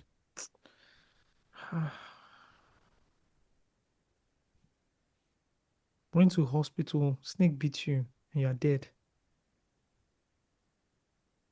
Man, the fact that I'm alive is a miracle.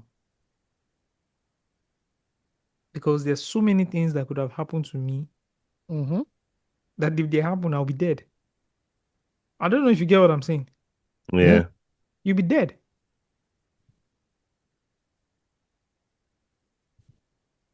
But we have politicians rocking the most expensive watches known to man.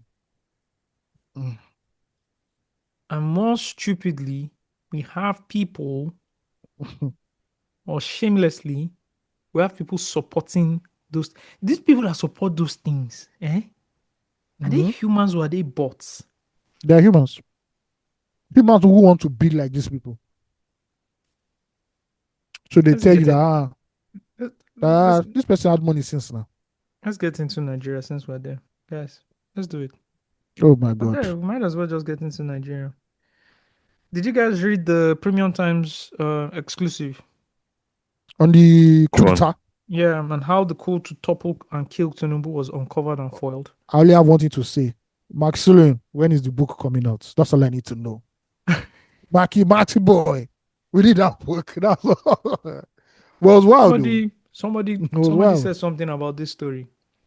Someone Yeah? said, I believe this story 100% because the government is the one that put out this story through Premium Times.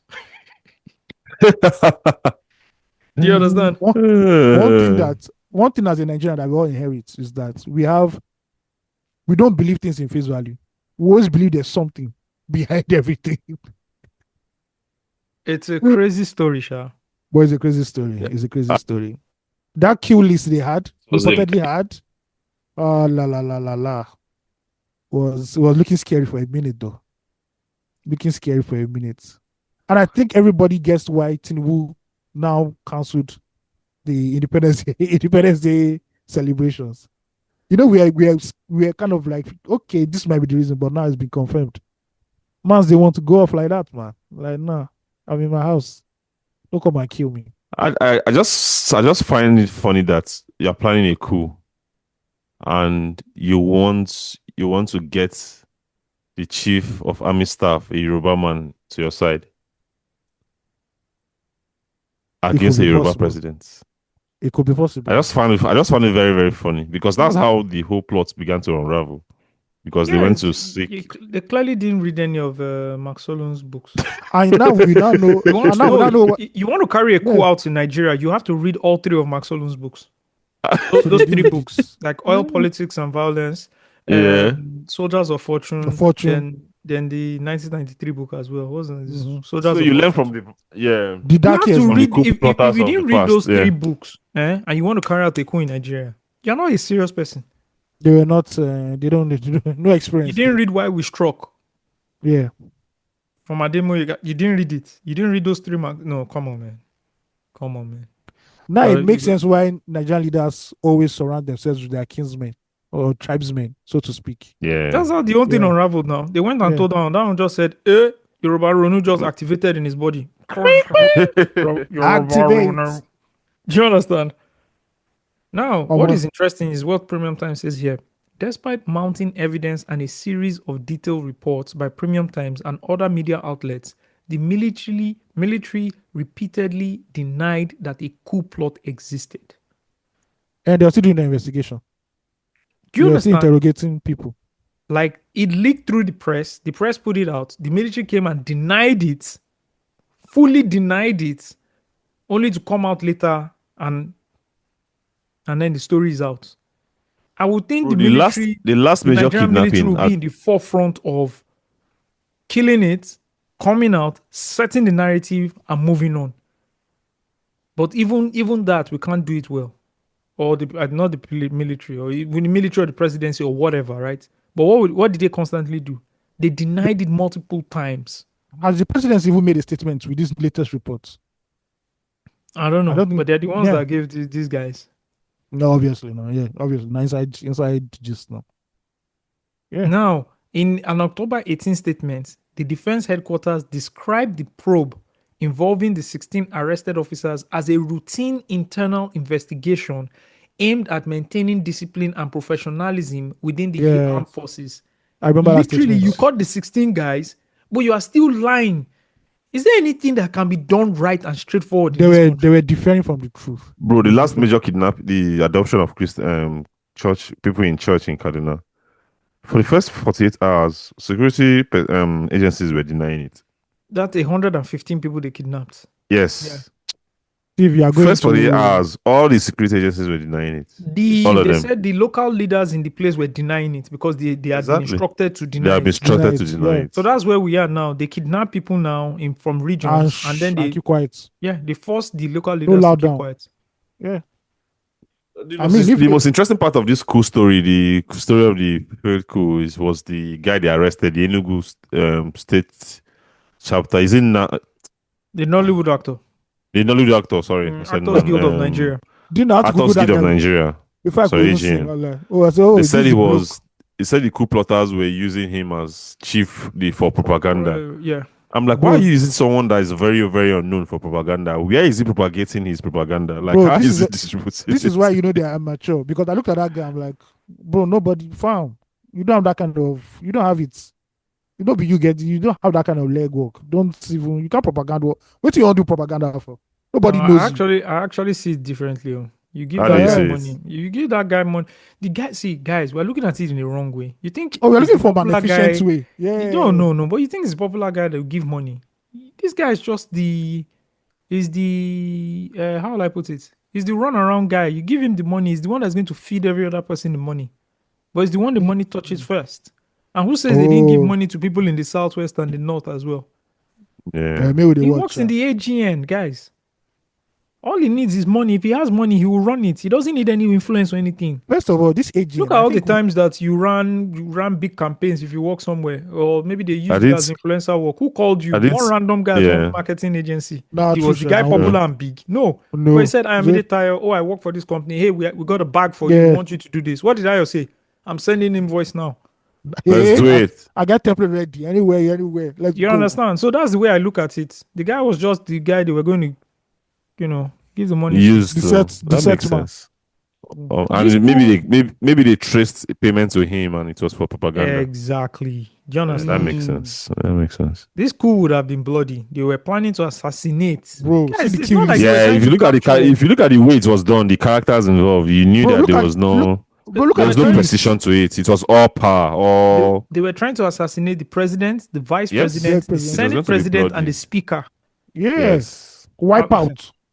I'm sorry. Command, gone. I know you guys are mad at the presidency now. I know you're mad at the government now. I know you're mad at the incumbent political power now, APC. I know, but no. I do not support. I do not support this country at all. There is no precedence that has been brought to me and has proven that the Nigerian military are capable of running Nigeria to a developed state. No, I'm not. From 1960. I'm not willing to take that risk. I'm not falling for that propaganda. Never. I've talked to a number of people. Some of these people usually lean towards the south and southeast. And I want to tell you, you have no idea what military power does to a country like Nigeria. You have no idea. Nigeria is like the youngest. We have the youngest demographic in Africa, right? Even in the world. Average age is 20. So I think we have a lot of people right now who didn't experience the military rule. and I think they want a taste of it. Can we just give them like 2 years of like? NSAS should have shown you No, what it Steve, looks like. Because Steve, the clamor okay, I what see online, Those guys the came clamor I out see on and social media, I'm we like, you saw the people don't footage. understand what's happening. Those guys came out and they didn't blink an eye. They started shooting at you guys. bro, I've always said it that the I remember day when somebody was saying, if you hold the Nigerian military flag, if you hold the Nigerian flag, they won't touch you. you shoot it. You know what? Because I've seen someone, I saw someone on like, Twitter. are you serious? I saw someone on social media saying like, what's the difference between, well, like what will a military administrator or dictator do that Tinubu is not doing? And I'm telling you guys that, bro, Bro, but if you think it's bad now, bro, let me just say this. I used to be the fool you were. I used to advocate for military too. I used to be the fool you were until I learned. And bro, I used to be the fool you were. I used to say it. I think Nigeria needs strong hand. That's how we brought Buhari back. That's how we brought Buhari back now. Yeah. They say one will tackle the economy, one will tackle corruption. Vidic and Ferdinand. They thought to Smalling and Jones last. Oh my God. Guys, please do not advocate for military rule. You Please don't want to know. In short, the first 48 hours that military takes over, you will hate your life. Everything will be shut down. Twitter, internet, everything is shut down. You think you still have a Twitter account? Then the one that you tweet, a lot of people abuse Tinubu that Tinubu is this. Just do it for a head of state. Bro, you're going to a gulag. You're going to a gulag. See what is happening in Uganda. See what Museveni did with social media. He shut down the internet. That's a new playbook. That's the standard playbook now in Africa. Anything we have to shut the internet down. Ex-military boys. Look at Paul Biya when they are running when they're running elections. See what they do. You just shut down the internet now. Even Buhari, you were testing him too much. You say, you know what, this Twitter you people are talking, shut it down. Come on, now you people say, please. And they're not about military rule. These people wanted to run a coup. Now they've been caught. They should face the full wrath of the law. Yeah. If not firing squad, they go give them. May they get them firing squad. Please, let's do it the right way. We're in a democratic setting. Yeah. No, run for office. Yeah. Run for office. Is what we all agreed. Chevy is democracy we agreed to, all of us. I know what pained me. The reason why these bastards wanted to do coup is not for the betterment of the country. They said their career has stalled professionally. They've not gotten. Wait, that was the main reason. That's why I saw it the previous times. I'm like, okay, this was all. Now that's chop, they won't come chop for here. Nobody say they won't get any. They don't get anything from my head. People don't know that the military is made up of the same Nigerians that they see on the street every day. They think the soldiers are like this high elite version of Nigerians. Sorry. That's how you people clamor. Your parents and grandparents clamor for military rule in Shagari's time. Yeah, and that one was not the killer one. They not give you 3 back to back. They give you 3 back to back. Buhari damage everywhere first. Buhari first. Buhari damage it is so kill him first. Babangida and Abacha look say, mo go collect this guy. This guy na Amorim. Na Amorim. Babangida na cave did his own. Babangida cave not his own. You don't have to play fast on. Oh, let's give it back to civilians. Abacha say, where? No. Abacha say, I've planned 2 coups for you people. And stop 2 coups. And stop 2 coups again. I don't understand what's happening. You want to give it to who? Abiola over my dead Plan body. 2 coups, stop 2 coups. In fact, plan 2 coups or even plan 3 safe. 3 safe, bro. Oh yeah. Give it to me. Just show Nekon, get the fuck out. I don't have time, please. Nah, Bacha was that guy would have been pissed. It's like I don't understand. All of you have gotten to Aso Rock. It's just me. No, now. Gonna look at me. No. Lagos boys. You know it was Lagos boys and it was a city boy now. Yeah. You gonna look at this bad. They tell me to I don't want head of states. You want something got my attention this week on social media. I saw the story of a Belgian Israeli billionaire that died while having penis enlargement surgery in Paris. Oh, I saw that story too. Yeah. Oh, it never came on my timeline. And I'm just curious, what would make a billionaire, go through a penis enlargement? Like, maybe I know what it is. What is it? What is it? A small penis. Maybe you had a micro penis. Yes, it's small penis. So, what's the problem? You're a billionaire. Yeah. What do you need a big penis for as a billionaire? Bro, it For what sexual rocks your boat? fulfillment. He looked at it and said, "Hey, man, you know what? Sexual fulfillment for who? It's not even For sexual himself. fulfillment. It's just it's his If you ego. It's small his penis ego. does not stop you from being. It's his ego. Maybe he couldn't please women, and it's one thing that Yes. he wanted to do. It has always To been in the conquer. back Maybe of he had his a mind. tooth. Do you know if you had I think he tooth fell in in. his penis? I think he fell in love With who? I don't think with he a fell in woman. I don't No, think he no, fell no. A in love. woman. I don't I think think he that was fell. just him. And he felt that he needed to please the woman because that's the only thing that will make you be a billionaire and still be caring about sexually pleasing It women. might not be please a woman. I think he can just be I want to please women. I want Yeah, women to look psychological at thing. me Yeah. when I take off my clothes. And Close. That's weird. you know, it can That's just be, weird because bro. the most People go and important thing you have it bro. What's already. the difference? What's the difference between getting because everything has to do with your body. What's the difference Yeah. between getting a penis enlargement and going to Turkey to do your hair? It's the same But thing. you had hair before and it disappeared. Penis, you don't get talent for. There's a difference. You have something before, you want to restore it. It's different from I don't know the way I saw it. The way I saw it, maybe I think I think he just like he cares deeply for a woman and he wants to really satisfy that woman. He didn't And care deeply because for normally if anybody. it's for just it's for random, He cared he deeply for cares deeply for himself. himself. It's for himself now. And he wanted that satisfaction of I need a big pick. Yeah. I need one. I need it. And he could afford it. So You hey. know, I need it. And he could pay for it. It's an enlargement. And he died, right? Yeah, he That's died good. from heart attack from during the after surgery or during the surgery. I don't know. What a way So to that's go. very funny. I mean, he can say he went out he went out in a big bang. Yeah, at least. Rest in peace, man. Rest in peace. All right, man. Let us do this week in history. Then we'll give you guys fan mail. Yes, sir. Yes, this week in history. Ba-bum, ba-bum. This week in history. Halalaloo. Boom, boom, boom, boom, boom, boom. This week in history. Yes, this week in history, Murtala Mohammed creates 7 new states. Yes, sir. After just 6 months in office, on February 3, 1976, Nigeria's military head of state, General Murtala Mohammed. Do you know for the longest time I thought it was Muritala Mohammed? Because everybody say, Muritala Bro, Mohammed. it's Muritala we used to hear until you now see the spelling. Yeah. General Murtala Mohammed announced the creation of 7 new states to increase the total number of states to 19. General Mohammed also initiated plans for a new federal capital territory so as to relocate from Lagos due to overcrowding. This week in history, 1976. I think we've done this before. We've gone to review the number of states and we did some sort of trivia with it, right? So no need to do it again. No wonder a lot of states are celebrating 50 years. Oh, really? Oyo State celebrated. I think Okay, Ogun State let's is next up. now we now need to see the states. Let's see the states turning 50 this year. That's an interesting one. Hope it will not lead to yapping. I'm probably going to yap them. It's yapping now because how you go celebrate 50 years and you not get water for in our house?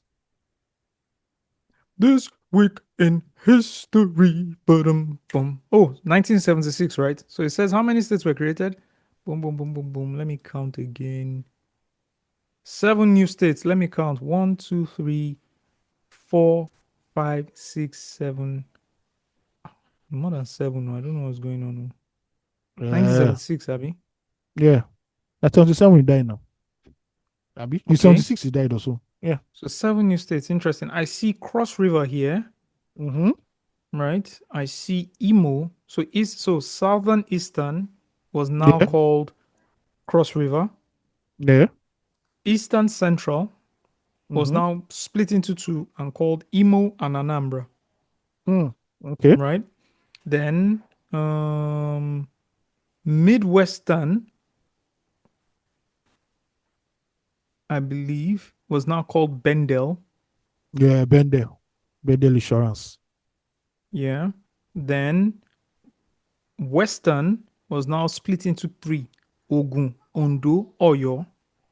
Yeah. So those are the ones, 3 ones doing 50 years. Yeah.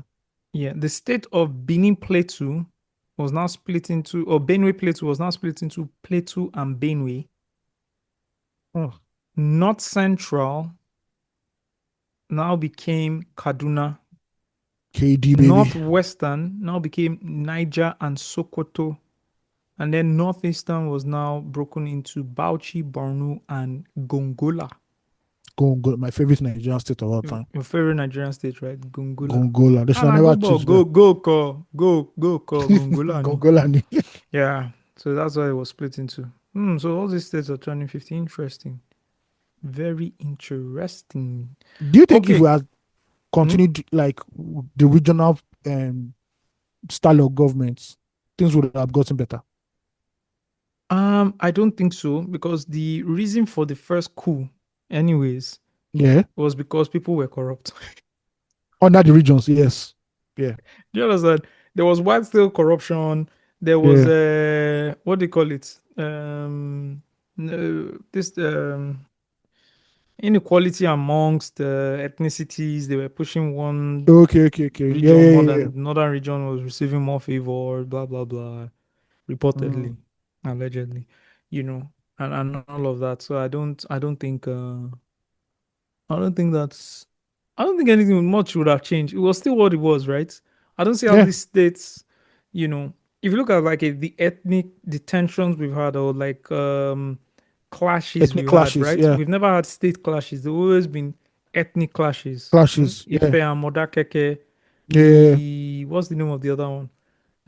Very big one. Ishekiri and not the Ijo. Ijo and Ishekiri. You understand? Nobody.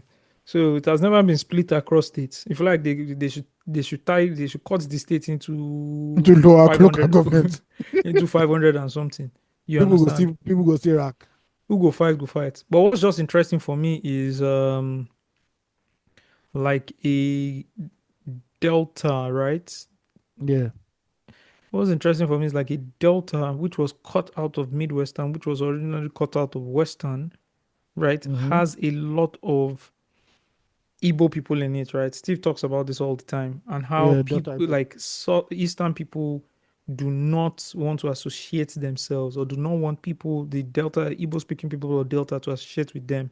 There's that stuff going on. There's always been that tension for a while. Yeah, going on a lot, and I'm sure that is also replaying. I don't see it happen a lot in the Southwest, to be honest. Rono got their shit together, guys. No, don't worry. If that day comes, Nigeria splits, you will see what will happen in Kwara State. Kwara has been a hotbed. Kwara is different, and we've talked about Kwara before. Yeah. Because I think Steve and I were the ones talking about like the history of what happened and everything with Kwara. Yeah. It's a bit different, the whole Afonja thing. I'm just saying, okay, take Kwara away. The O's. The O's got it down locked. Like, where gonna they go? Do you understand? Everybody remove as well. All the O's and L. The O's and L, like, nah, we are together. The Ogun, Oyo, Oshun, and the Ondo. Those four O's. Even the E's. And the Ekiti, do you understand? Right? And Lagos. I don't see anybody say, oh, you're from this place. Oh, you're not from this place. Oh, the Ronos got their shit going on, guys. I think we don't give them enough credit, though. We got a plus on that one. At least on that one, we got it. We don't give them enough credit, man. They got their movement is their movement. They're still in that whole Western, Western vibe. See, to most your average Yoruba politician, they still believe in Awolowo's regionality today. Yeah, that Western thing, they still got it. They believe in that Western thing locked down to today. Say this is the original template. If you look at it, right, Ogun, Ondo, Oyo, Oshun, Ekiti, they all come from that Western region. Yeah, from the Western bloc. Originally, Delta and Edo also come from that West. They come from the Midwestern, but from 1960, they also come from Western. And that's why you see a lot of Edo people share a lot of even before like modern politics in Nigeria, there's been culturally Edo people and Yoruba people have been seen somehow as cousins. Yeah. Yes, we share a lot together. We look. You can say, oh, Edo people look like. There are even names that even. You hear different kind of names. You hear Adesuwa, which is an Edo name, but really sounds like almost a D. Even the actress Ayo Edebiri, for a long time, people thought she was Edebiri. sorry. The people thought she was Yoruba. No, no, just from Edo State. Yeah. And I do girl. It was I a don't talent get. full aside. Who day from Delta? Who day? Who day? Still did it. Yeah, and I only did it. After still did it, don't finish. Now only football there, no, there. You Football. understand? After that, it's just corrupt politicians. That's all. That's all. Yeah. Uh, So, but you look at it, that it's quite interesting. It's quite interesting. Hmm. I know this present government, this present Senate, where they've advocated for more states, at least one extra state for the southeastern region to I make don't it 6, I see. believe. I don't see the benefits of it. Oh, no, Maybe it's not for I benefit haven't. of Nigerians. It's not for you, no. You have one extra governor. That's another pipeline for corruption, now. State go get budgets now. They go want build state house. They go want do all those things and I know everything. Ned Woko has been pushing for it, And but I've normal seen. But I've states, seen more statements on Regina Daniels than this push for the state or anything bro. he has done 19 in his concern, career. 19 This man has dropped more concern, statements on Regina Daniels than his actual work as a senator. bro. Bro. As a man, once in a while, once you get a body and you lose that body, it's over. Yeah, how can I see You more know, how can I see more statements from you losing your body than no, your actual work as a senator? it's What he is paid the going man. on? He paid the man. That Oh guy has my god! paused every senatorial job right now. And he's just focused on You getting know, his woman back. I'm actually going. I'm going to his Twitter page now. Let me go and see it. Ned. Oh, The last that's one I saw Ned. he was traveling back to Delta somewhere with his kids and one of his wives. That's what I saw last year. How many wives does he have? Nobody knows. Oh. I think it's only Steve that can answer that since he's from there. I don't think anybody knows. Oh, there's Lila. Steve can't talk. I don't know what's wrong with I him. don't know all of his Oh, mic. I think one of his wives is called Lila. Yeah, she's not Nigerian. I think she's Moroccan or something. She's Wow. from North Africa. He put out he put out a tweet, said, "Happy birthday, my love. Today gives us the rare and beautiful opportunity to pause and celebrate you. Not only for the years you've added, but for your depth, grace, and purpose with which you live your life. You embody kindness, strength, and elegance in a way that uplifts everyone around you." You know All I when you can want read pepper here your is that this ex. guy he's just missing Yeah, he his want the best pepper eater. your ex. He's missing his best eater, his His greatest best his eater. best eater. We're like, bro, baby, come Yeah. back. All Don't this one you're vex. doing, you're just missing your grip. He lost, Ah, bro. It's not easy. You lose he an lost his eater, MVP. He lost his MVP, man, bro. bro. Man, it's like when Liverpool just loses Salah to the AFCON or so. You lose your Uh, greatest eater, life hits you hard, just man. man, you're like sad, bro. Well, Look at we the hope last statement my senator, well, it's not my senator, but the last statement this senator dropped is nurses shocking statement on Senator Ned Woko's home sets internet on fire. Oh my god. Before that one, the statement before that one, basis of arrest of Mrs. Iziogbu Antoinette. I don't even know who this is. Before that one, I'm just reading all the statements. The statement before that one, Senator Ned Nwoko's October 2025 WhatsApp message to Regina and the truth he reveals. bro, since that breakup. Before that one, don't be fooled. Temporary abstinence is not sobriety. These are the statements on his page. Before that one, This is a take federal the minister, window a of federal senator. take the window of quietude for therapy, Regina. These are the only statements he's put out. Nothing else. For a big senator like Yes. that, who is in some serious committees, I believe. Before that Is one, wild. official statement. Our attention has been drawn to a renewed pattern of online harassment, cyber stalking, and coordinated defamatory videos and publications targeted at distinguished Senator Ned Nwoko. If Come on, man. I'm on his constituency, I will have to be alarmed at this point. Like, sir, do you know what's going on where we are You know what is at this happening? point? Oh, my goodness. Shout out to Anyways, Ned. shout out to Ned. This week in history, the British invade Benin. The British invasion of the Oh, Kingdom of Benin began on February 9, 1897, after a goddamn. failed diplomatic mission resulted in the deaths of British officials. So they sent British officials, them, and then the British Yeah. said, "Hi, mate." And they It's just said, time you know that what? ships to your kingdom. And somebody wrote a letter to the Queen. The Queen said, all right, roll out the ships. In retaliation, a well-armed British force attacked Benin City, looting and burning it to the ground. Oh, by the way, as we're looting and we're going to loot and take everything to a British museum and show Yeah. everything, or show the world everything you The guys greatest have crime scene in created. the world, yeah. The British exiled the Oba, dismantled the kingdom's governance, and seized thousands, not hundreds, thousands of valuable Benin bronzes, which were later distributed to museums and collectors worldwide.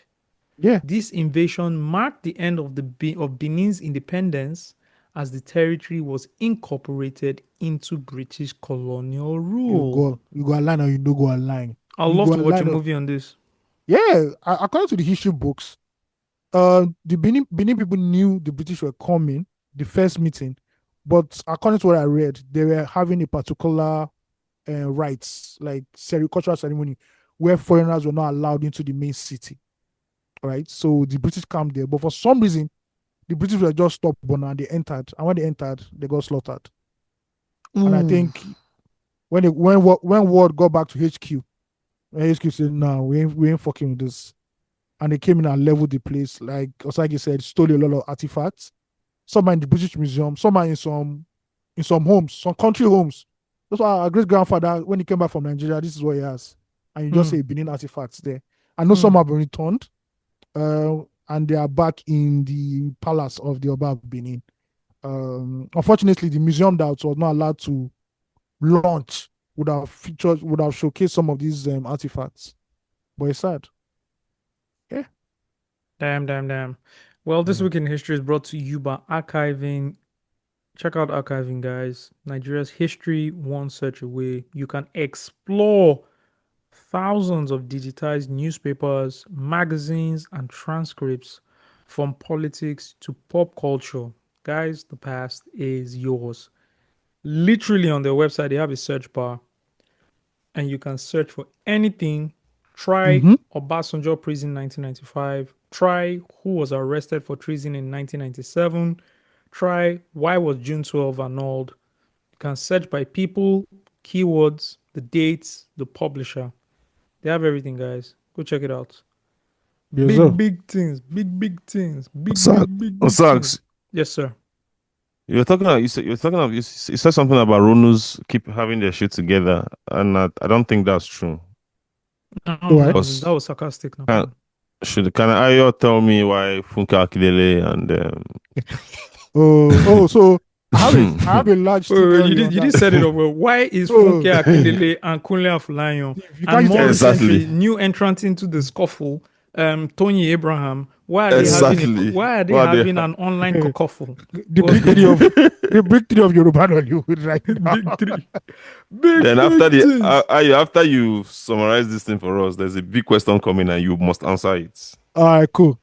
Okay. So go ahead.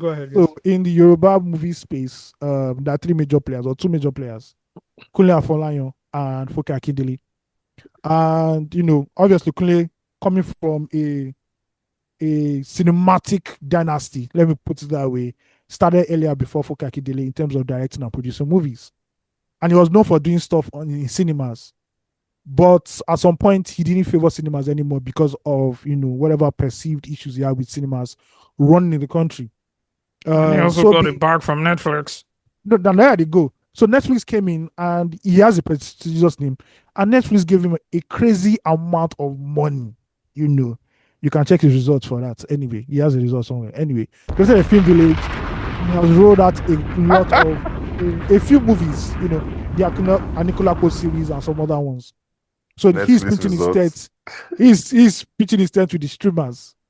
Here comes Funke Akindele. Ever since she started with Jennifer, which came out on VCD back then, she has been able to use that to create an empire for herself and a cult personality that whatever she touches turns to gold. And cinemas love her.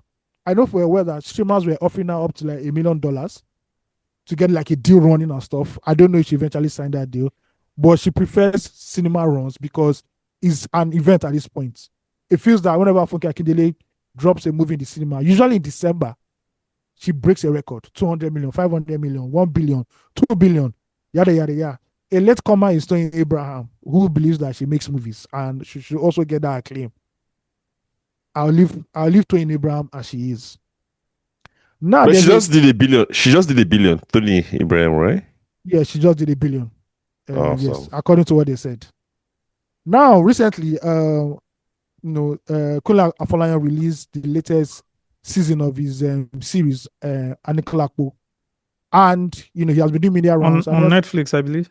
On Netflix, yes. Okay. They already signed this agreement before Netflix. This is a series of piggybacking off the movie. Of the movie, yes. Just like what Kemi Adetiba did with King of Boys. Okay. Yes. And he was asked a bunch of questions, and he said he doesn't favor cinema runs.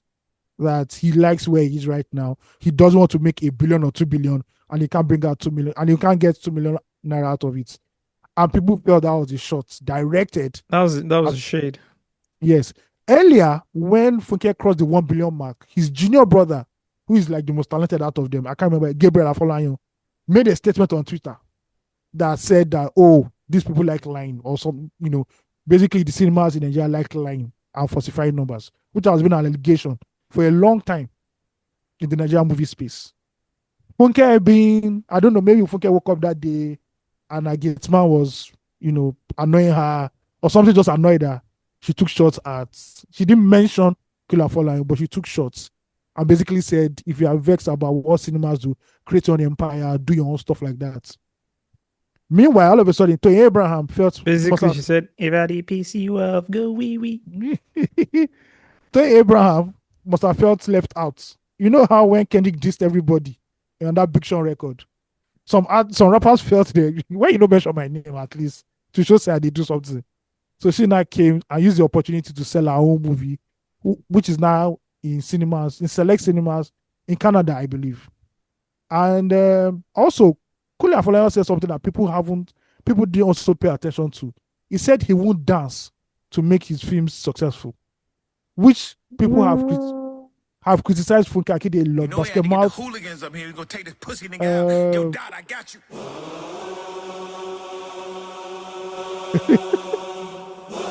What did they play? This is when Kanye jumped on the hook and said, "Yo, Dad, I got you."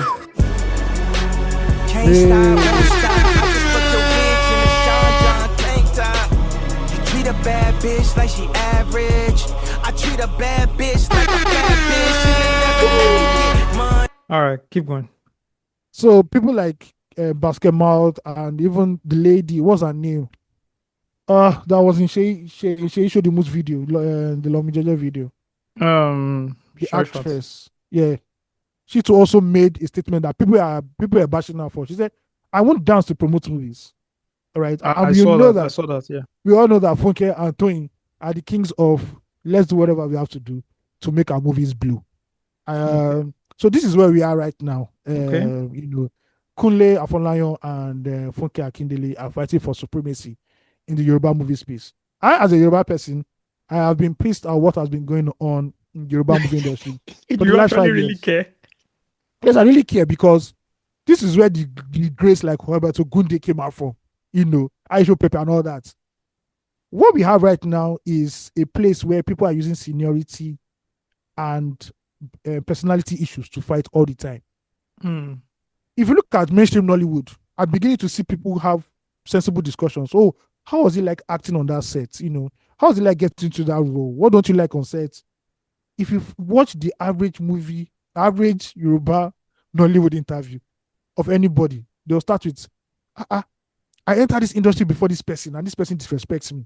Or somebody's using jazz against me. It's never about the art or commercial, performance or anything. It's just about some perceived bullshit all the time. And it's just sad that you see people like Funke Akindele and Afolayan fighting over these issues. And what pains me the most is that they're not even fighting over great movies that can be shown to an international audience. It is still the very movies that they are still arguing over at the end of the day. So it's just sad to see that they're fighting over nonsense. If it was Steven Spielberg and James Cameron fighting now, we understand. These niggas, they know what it is to make an international movie. I could not watch a Nicola Pope in the first 2 minutes because I was like, bro, what the fuck is this? I can't. I'm sorry. Was that bad? Was that bad? Tony Abraham and Funke Akindele don't make movies for me. I'm sorry. I'm a thinking man. Please, do not get me brain disease. I'm a working man. Yeah. So, Steve, I hope I've answered your question. We can't see Okay. you. Thank you very much. Can I Interject. First of all, Shafi Bello saying, "Oh, I can't dance," and I think Kunle Afolayan mentioned something about dancing. Yeah, dancing too. Yes. Guys, I just need you to understand in context. This is just what a press run is. You're saying you can't do press by dancing. No, they're not saying they cannot do press. Yeah, but the press run in this context is dancing because the press run does not exist. Any press run you think you're doing in Nigeria, nobody's watching it. No, you know what I'm saying? They are promoting their movie, so they have to dance. The audience that they are trying to reach, bro. Kemi Adetiba doesn't dance. Our movies do well. My mother-in-law does not watch Kemi Adetiba's movie. And maybe I'm talking about the mass audience. The mass audience to reach. Does Kemi Adetiba do the 2 billion that Funke Akindele did? No, because she's on streamers now. She doesn't do cinema. If she went to cinema, she's not doing 2 billion. She's not doing Funke Akindele numbers. At the time Kemi Adetiba was in cinemas, she was holding the record. Yes, for but 2 movies. For 2 movies. King of Boys. The Wedding Party and King of Boys. Wedding Party is not a movie. She only directed the first one. Second one she was out. No. They give she it to directed the first one. The second one she didn't direct in movies, when a director gets that, it's under your belt too. Funke Akindele owns the movie. Tony Abraham owns I'm talking about the people who own the movie. Own the movie. Okay, so yes. Then technically, I don't think Kemi Adetiba shout out to Kemi Adetiba. She doesn't own any movie. She's not playing in Funke Akindele's market. She's not doing Funke's numbers.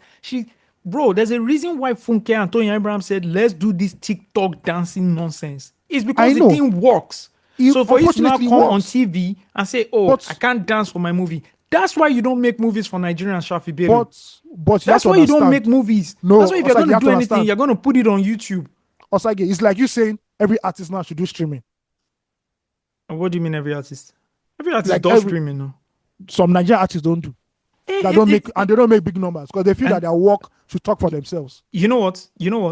Yeah. You are making my point. Quick one. On this podcast, what do? The barest minimum, put out an audio, right? We say some good stuff. We say some stuff. Oh, okay. I know. We have colleagues that we know say rubbish all the time, especially in the entertainment industry. And they do everything. We are not going to, on this podcast or in any public space, throw a jab at them.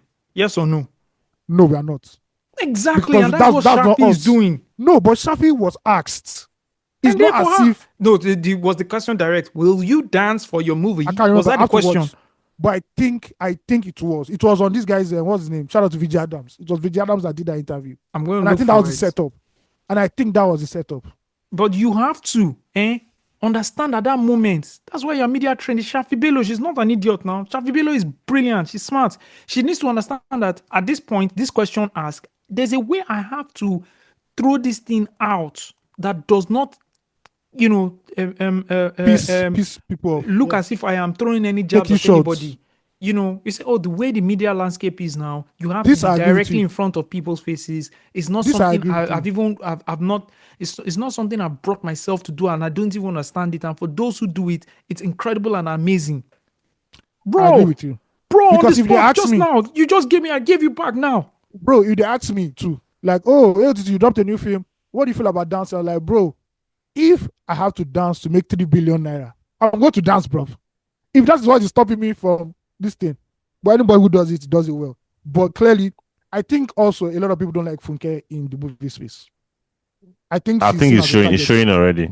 It's it's showing. Even before this thing, when certain filmmakers make that whole statement of cinema numbers are fake, it's always Funke they're talking about. It's always when she has a film out in the cinemas. Clearly. Okay, I want to ask you now. I want to ask you guys this question. Yeah. Funke Akindele and Kunle Afolayan, who has been more impactful in Nigerian film? They are all up there. You can't do that. No. Who has been more? I'm not saying they are not. Jay-Z and Nas, who has been more impactful in hip hop? I didn't ask. I'm not having a Jay-Z. I'm not having a Jay-Z Nas conversation here. That's the same kind of question you're asking. Yes. So Is it? But it's allowed. That's Some what I'm people can saying. answer it. You Some can't It's people can answer allowed. it. Okay, go. Ayo, can you answer it, please? I'm sorry for The interjecting. unfortunate thing here is that I am not your average movie watcher, right? So I'll say in terms of skill level, right? I will take Kunle's earlier works, not his recent run. I'm talking October 1st. I'm talking Figure Okay. I'm talking. Okay. He has another one again. I can't remember the other one. I will take those because when I see those, I'm like, I get it. You know, he's trying to do something Okay. really great. His recent work, I think he just wants to. His catch grab he's doing right now. All right. When I watch Funke's movies, I do not see artistic quality in them. I understand the populism behind them because she knows which is appealing to. Funke Akindele is not making a movie to appeal to Ayomide Tayo or Samson. Okay, that makes It is that not makes for sense. us. Yes. She Okay. know, So and that's why I lastly, like her. my She last knows what question. she's targeting. Yeah. Is it your industry or is Samsung's industry? You people should decide today now. It at this very depends. moment. If it is good, if there's a good film, it's my industry. If it is bad, because Samson is the one that watches the bad movies. He suffers himself. Okay. I only breaking watch news, guys. Breaking news. I have Possible. breaking news. Hold on, I beg, move on. I'm just seeing right now, courtesy of one just blessed boy, who's the greatest snippet sniper in the world. In the He's world. just Wow. put up a snippet of Kunle Afolayan's interview on Arise TV discussing about the whole Funke thing. So can I just Oh, play? there's a new one again. Oh, okay. Latest? Yes, it just Let's dropped 2 minutes ago. Courtesy of shout out to one one jobless jobless boy. boy. Let's have it. Let's Round have of it. Let's applause. have it. Let's have No, it. Let's applause have it for one free time. jobless boy, the greatest snippet sniper. Let's go.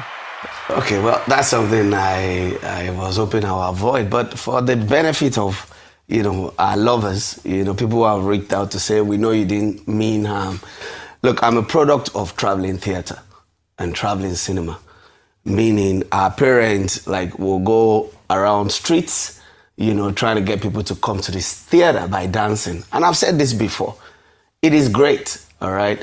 For film, over the years, I will take my children to the cinema and then we will be pretty much dragging people to say, look, come and watch our film. And I'm saying in recent times.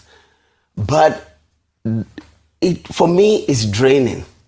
And I never said anything was wrong with it. Listen, Funke called me yesterday and all she was saying, and that is why I felt maybe there was more to it beyond, I don't know what, she called and she said, oh, Mr. Afolayan, I know you don't like me, but don't mention my name in your interviews. Was she angry or she wanted? No, she was yelling. Oh. And she dropped the phone after that. And I texted her and I said, I don't know what, must have caused this, but it's fine. And I explained a few things to her, and that was it. Tony Abraham and I spoke. And Tony said, Egbon, can you say that I've turned it to a skit? That I got what you're saying. And in our skit, she was saying, people, please come and watch my film so I can make more than 10 million. The honest truth is, it was a forum, it was a film business forum. And we had the cinema operators there. And the cinema operators were asking me, Kunle, when are you coming back to cinema? And I said, I can't come to cinema if you cannot guarantee that I will make substantial money. Because if you make 2 million, and I will repeat it, if you make 3 billion, I said it live, Moabudu was there, ED of Census Board, a lot of people were there. And I said, let's do the math. I've been doing this for almost 30 years. Let's do the math. If we make 2 billion, after the sharing and the tax deduction and all of that, what will probably come to you will be maybe 500. If you have stakeholders, investors that are more than 2 or 3, what comes to you at the end of the day? So it was simple mathematics. I have absolutely nothing against Funke. And I mentioned last week I was in Kaduna at the Rama Film Festival. And I was doing a masterclass and I was addressing young people. And I clearly said to them that if you want to adopt a model that I think, will work for you now, then follow Funke Akindele's model. I'm going to get the video and I'll put it. And I said, follow our model because Funke started, at a younger age. And then she did Jennifer. with minimal budget. Which was a runaway success. Exactly. And I said Jennifer was, like, and I said from there, look at Funke's brand now. She has grown. It's a consistent growth. And what I was saying is, look, I can't do what they're doing because I feel that they have so much energy, and it's working for them. All right, thank you, Mr. Afolayan. So you see his point. His point is clear, right? The point, the issue now is how he delivered it.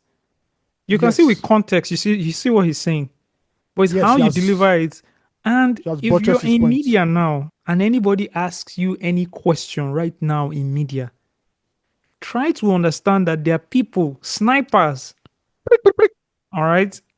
One jobless boy, you hear me? He actually does a good job of not taking things out of context. Like, look at this one now. This video he put out, I didn't even finish playing it. We stopped at the third minute, 3 minutes 33rd second point. But it's a 5-minute clip he put out. You understand? Those lazy ass people won't watch it. Those snipers, they won't watch it. They will give us. She called me. She was yelling. I put off the phone. I didn't hear what she said. Trust me. Osagie is going to be on Twitter before we finish this podcast. That version, right? They will come to this one, but you see the context he gave now because he watched it. We know who won Jobless Boys now. He's trained. Do you understand? This one is trained. Those ones are imbeciles, basically, and they know what they are doing because they are looking for the quick reaction. But he does it with context. Yeah. No, you need to understand. The Kunle now needs to understand that any question you're answering, right? You have to answer it. It's how we record this podcast, guys. We now record this podcast in a way where we're afraid of the 10-second snipers. Because if you catch you like this, before you explain, they don't crucify you. They don't crucify you.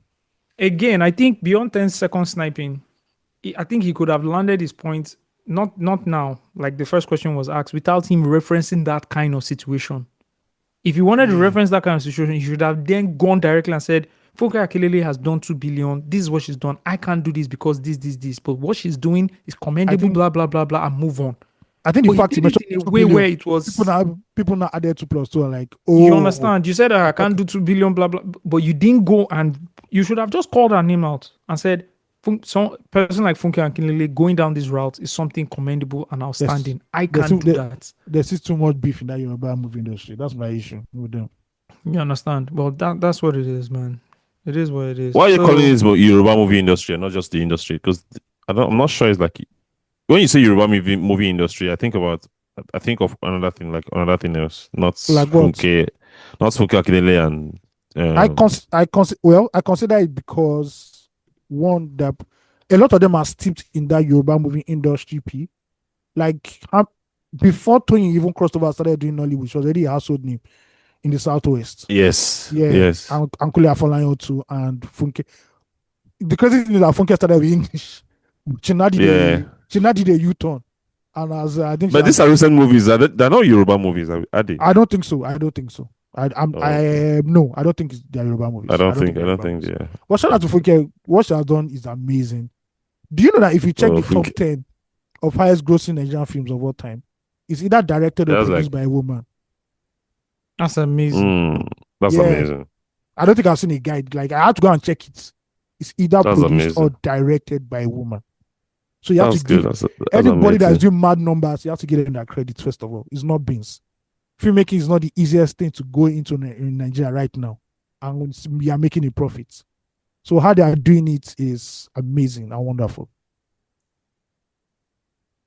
Fanmail, please, sucks. All right, let's do this, guys. Fan mail. This is from Zainab. Zainab says a girl is in need of a job. Hey, uncles. Hope you guys are having a nice day. I love your podcast so much. You guys are a really great bunch. And I'm definitely voting as Steve as Porter of the Month. Oh, great that you mentioned Porter of the Month. We did put out the votes for Porter of the Month. So let us quickly go there. I hope not be INEC do this. No, INEC. They are rigging this thing. Don't worry. It's here. You don't even know the results yet. You're already claiming they're rigging it. Don't worry. Everything. Porter of the Month for the month of January. We received... the votes are not many. I'm not happy about this. But it is what it is. The votes are 22. and we left this running for 24 hours. But we also understand on social media, people don't see tweets even up to 24 Yeah. hours. Yeah. Yeah. Was 22 votes.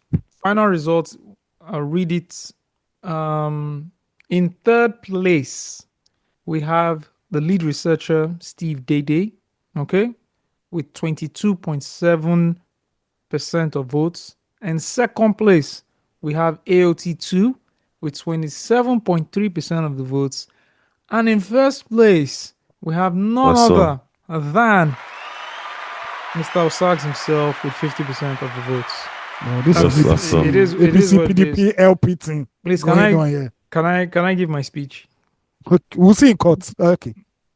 Thank you. And you can grab what's the name of the guy that opposed Buhari for an entry that time that was screaming that everybody said he's a hero now. Oh, what's the guy's name?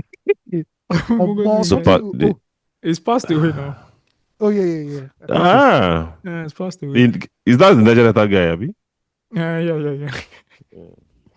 It's passed away. Anyways, I want to just thank everybody for voting me. Really appreciate it. Receiving 50% of votes is massive, in my opinion. And Thank you, co-host. I would continue to do everybody proud. Thank you for those who voted me, and for those who didn't vote me, thank you for voting for my co-host. Thank you, co-host. Of course, I want to thank my co-host. Without my co-host, I mean, I can't even achieve exactly. Of course. So thank you to the number one pop culture critic and the lead researcher. All right, thank everybody again. God bless you guys. Wow. Okay, now let us go back to the fanmail. Okay, yes. Zainab is talking about needing a job. Yes, she voted for Steve for Pod of the Month. It's okay, it's fine. Anyways, this is the issue. I'm currently ongoing my master's in Nigeria. Please, Osagie, don't come for me when I started. Don't come for me when I started listening. I already started the program, and it's of necessity to have your MSc before you're writing your professional exams needed to practice in Nigeria, meaning it's indeed not necessarily but highly advised. You didn't even tell us what you're studying. Anyways, I mean, Steve should get the context. I'm almost done, but I in need of a job to support myself. I'm a graduate architect in second year of her master's program. Graduate architect, that's fine. It's a needed skill. That's fine. I'm not mad at that. Come on. There are people studying botany. And what's that very popular one in Unilag if you can't get into any better department? Human kinetics. No, there's another one. Something about estate, human estate, real estate, estate something. It's very popular. That's where most of my guys who went to Unilag.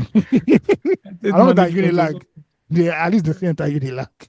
Anyways, I've sent my CV for hire to a lot of firms and real estate companies, but I haven't gotten any positive feedback. I'm looking for a remote position that I can shuffle with school and resume physically when I start my NYSC. Oh my God, NYSC. Now your suffering continues. Let's go. I don't understand why. Did you see the woman who was crying, trying to raise money for her daughter that they kidnapped? Yes up. Why are people still going for it? What is wrong with you? They swear why? For now. They swear for now. Why must you go for NYSC? What is wrong with? They should have banned that shit a long time ago. I mean, scrapped it. I'll ban it. It has no relevance. Still have to do NYSC now. I don't know. Yeah, employers still ask for it, unfortunately. Don't mind Osagie. Osagie is wallowing in his privilege. Don't worry. Don't worry about it. You're actually crazy for saying I'm wallowing in privilege. You knowing my story fully well. Do you understand? Of all people. Now you know my story. With my name and privilege in the same sentence. This guy, I'm going to send some AI agents after you. I'm going to switch off your power in your house. I'm going to tell them to listen to this podcast. Yeah, exactly. Anyways, what was I? NYSC, right? Yeah. I believe I can be of help with my knowledge of different softwares, and I would add my design IG handle to this. In case you guys know anyone that can help me, or if anyone is listening can be of help, I would appreciate any advice from you guys. Osagie, please go easy on me. I attended University of Ilorin too, I'm still in learning for my program, though based in Abuja. I anticipate your warm feedback. Thank you. Her IG handle is Lola Designs. That is LOLAAA underscore designs. So you guys can go and check her out. Zina, wish you all the best. Don't go for NYC. All right. This is from Bolade. Bolade says ATG for SDC. Firstly, petition to stop calling Steve the lead researcher and revert to his prophecy fulfilling nickname, the SDC. Steve Diddy Canada. Okay, I'll do that for next week's. Hi, my broskies. It was great seeing you guys in Lagos and live at the pod. I took a picture with each of you, and I must say it's one of the highlights of my year. Also, my God, Gucci is really a stallion. Shout out to Gucci. Round of applause for Gucci. Drop a bomb for her. Yes, yo. I have an ask the Giants for the SDC. Steve, I noticed on your LinkedIn you studied at Nexford. I had initially wanted to get my MBA at Nexford. Then I checked and noticed they weren't recognized by Wes. Okay? I'm curious if you had used your Nexford degree as one of the submissions when you traveled, and if they are accredited and recognized. I spoke to their support and they couldn't give me a straight answer, so I pulled the plug. Kindly advise, and if there are any solid alternatives with the same fully remote model that you know, I'll appreciate pointers. Steve, over to you. For those who do not know what WES is the International Credential Evaluation Service, right, that helps immigrants, refugees, and international students basically accredit and confirm if the certification or degree or any certification they've acquired from a level of how will I put it, from any country school they've ended is credible enough to be used or to be applied to in another country. the country they are immigrating to. Yes, please. So please go online, just Google Box Business School and try and see if you can afford it. If you can afford it, that's the best option for you right now. There are also like several schools right now offering remote like MBAs, and they're really good. But the one I'm most familiar with is the Box School of Business School. It's really good. That's the one Shari went to. Really, really good, really solid. And I'm on it now. So please go to Edinburgh Business School and see if you can afford it. Then reach out to me to see. Let's talk about it. But for Nexford, run, cancel, do not attempt. Thank you. Yeah, I remember Shari did Edinburgh Business School. She even did she did remotely, then travel for graduation. There's a whole video on the website about that and everything. So yeah, check it out. Edinburgh Business School. I was this close to doing it. Yeah. Then what happened? I think I don't think I was able to balance it with work. There was a lot going on with work, and work was paying the bills, bro. Obviously. Exactly. So I'm sorry, but had to do what I had to do. Anyways, shout out to you, Waladi. Okay, Muayiwa is talking about the realities of the system plus the Afrobeat discourse. We already did the Afrobeat discourse, so I'm just going to focus on the realities of the system.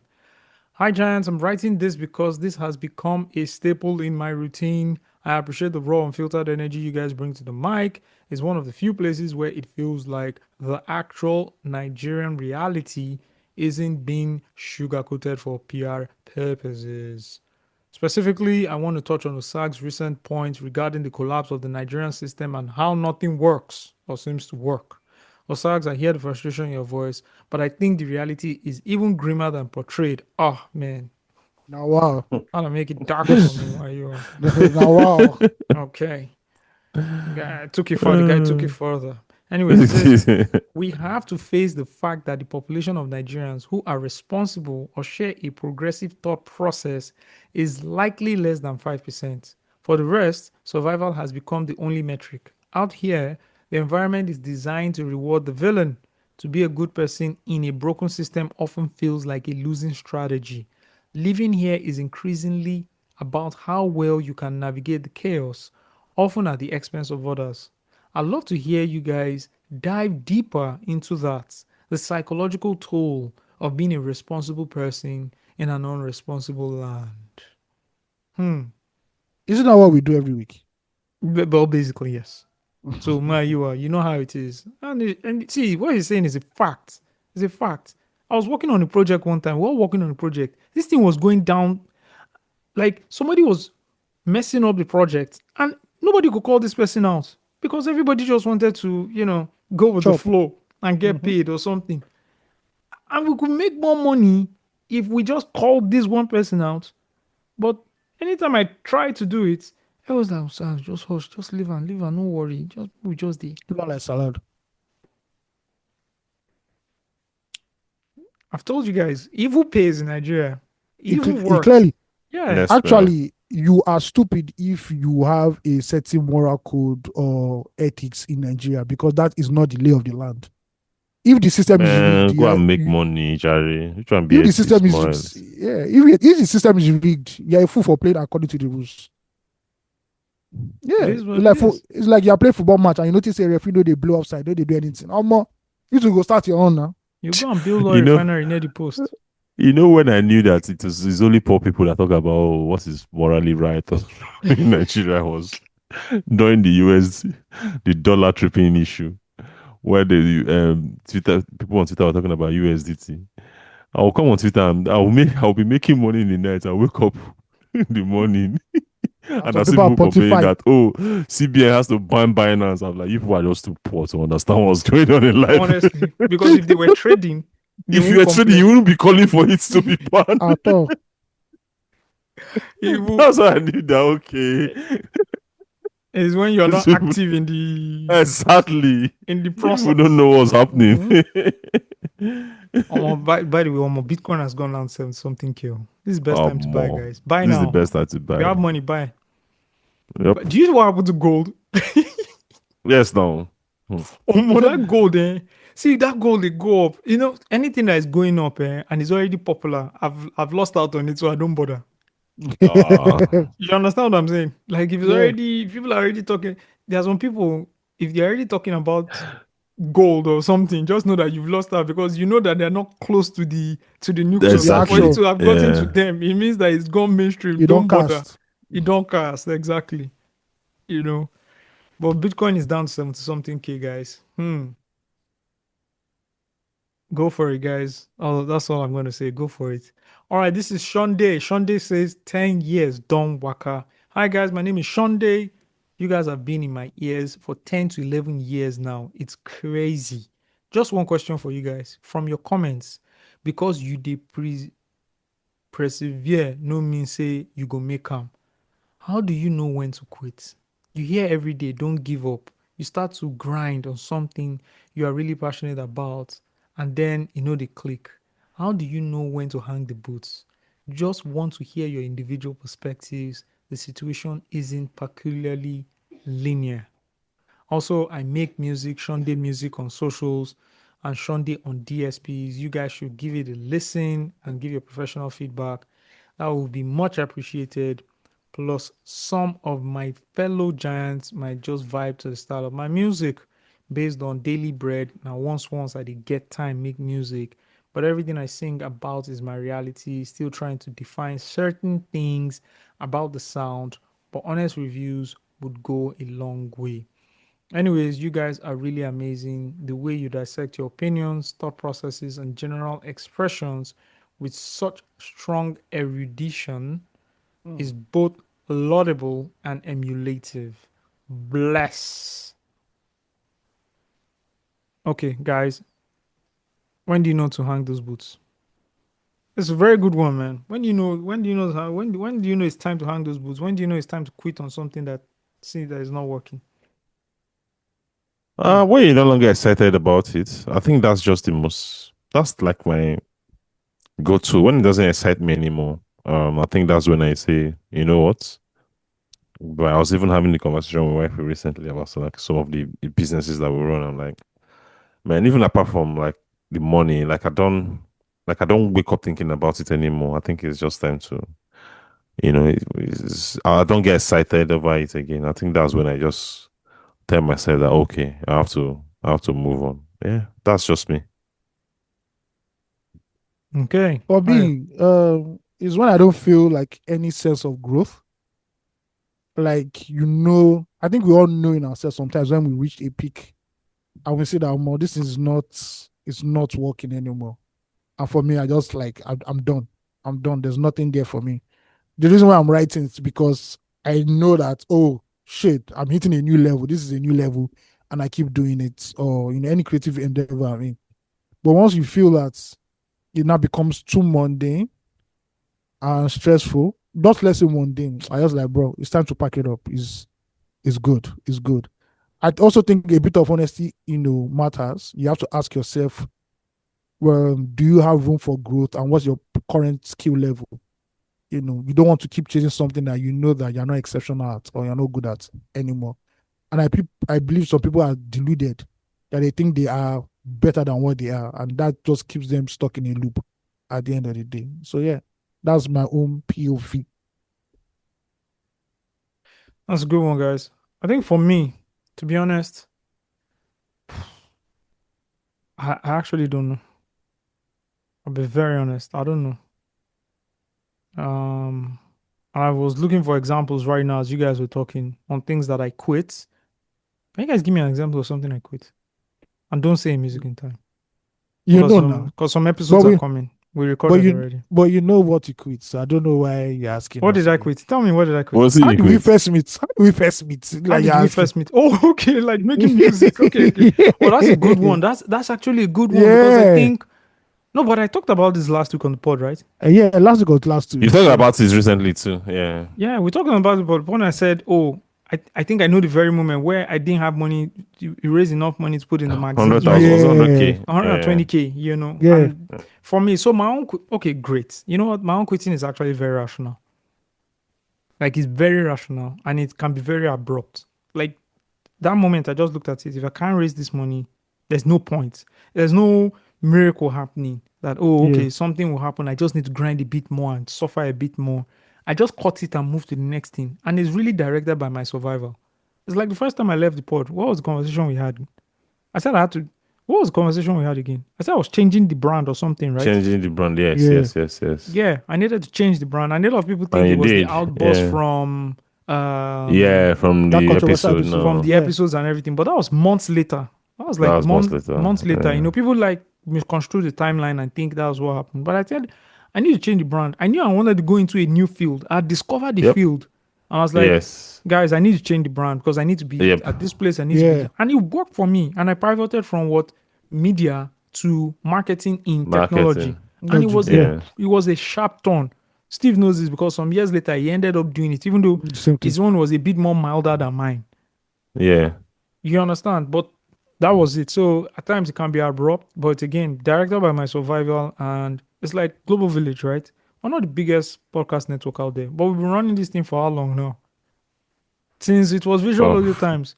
Yeah, true. People have been on board, people have left. Still on it. You understand? We've hired, bro, you know what I was even proud of with like what we've done when I was working with like Ade, the people that even came through us, right? Two of them work at the BBC now. Yeah. It's amazing, right? Toda and Chiamaka. And they were like fully paid staff that we pay every month. We didn't owe salaries. We taught them part of this media thing. Toda is doing amazing. Toda did the story on the follow-up story on the share butter. I don't know if you guys have seen the story. Yeah. Oh, he went and talked with the people. Like I think we'll discuss about it next week. And I was just like, man, Toda me like, wow, this guy used to work like was full staff, and he used to handle like media and everything. And I used to teach him the game. Chiamaka didn't spend that long, but she moved. She was with Gist, and I believe she's at the BBC now. Yeah, and for me, I'm just like, this is dope. Like we set up something this small and we had this kind of people move to these kind of places. And that's what like pushes me. And that's why I haven't quit this thing. Honestly, we haven't quit it because just feel like it's something I really need to do, you know? So about quitting, man, rational decision. I don't like it anymore. It's taking my time. That's also another thing. Does it take my time? Time that I can be using to do something else. And this is not fruitful. Then we cut it out. This recording every Sunday is therapy. I don't know when we'll quit it. There's also a time for us to hang out. We like people that listen to it and everything, but I'll be very honest with you guys. We don't care that much about you guys as much as we talking on the pod. As we care about each other. I'm telling you, That's a and fact. I hope you guys see the honesty in it. And it's not like we don't like you guys listening or anything. But We I haven't do, man. checked We the just back. like ourselves better. These guys have forced them to Like check like the analytics. They don't even check it. They don't care who's listening or not listening. They genuinely don't care. And honestly, I feel that way about it as well.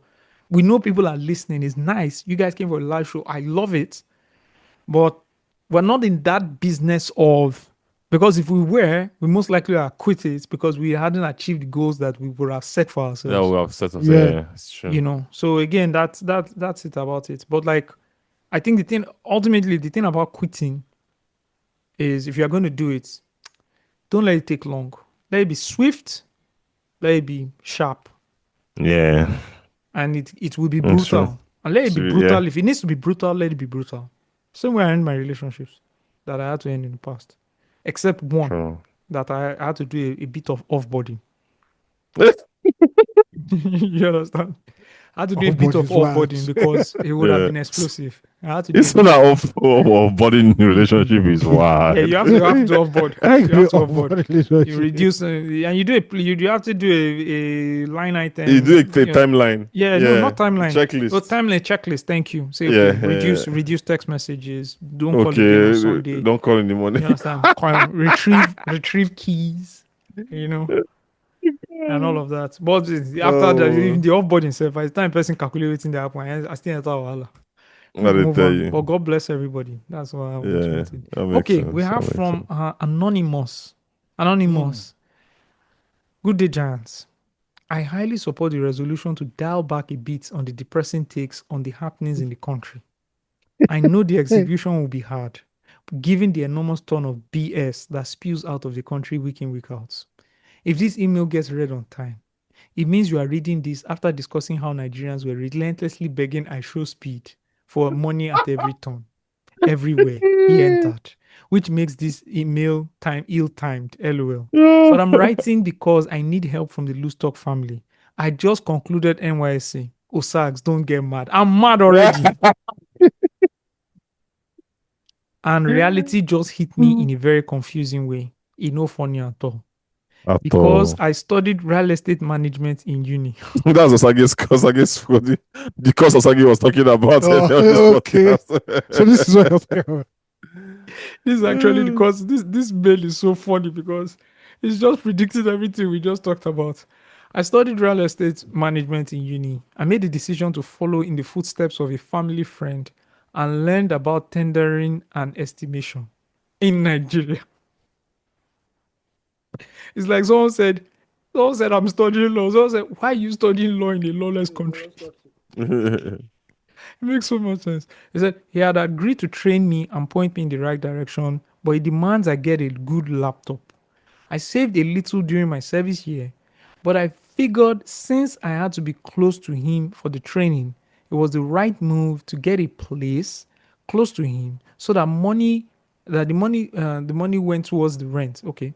I don't regret the decision because I was never going back to my state, as I don't believe there's anything there from me. It's not Jigawa. Shout out to the Jigs though. But to me, it's a state where dreams go to die. I need to know this state. Because which state is that? I need to know this state, Anonymous. How can you say the state goes to die? Is it where dreams go to die? Which state is this?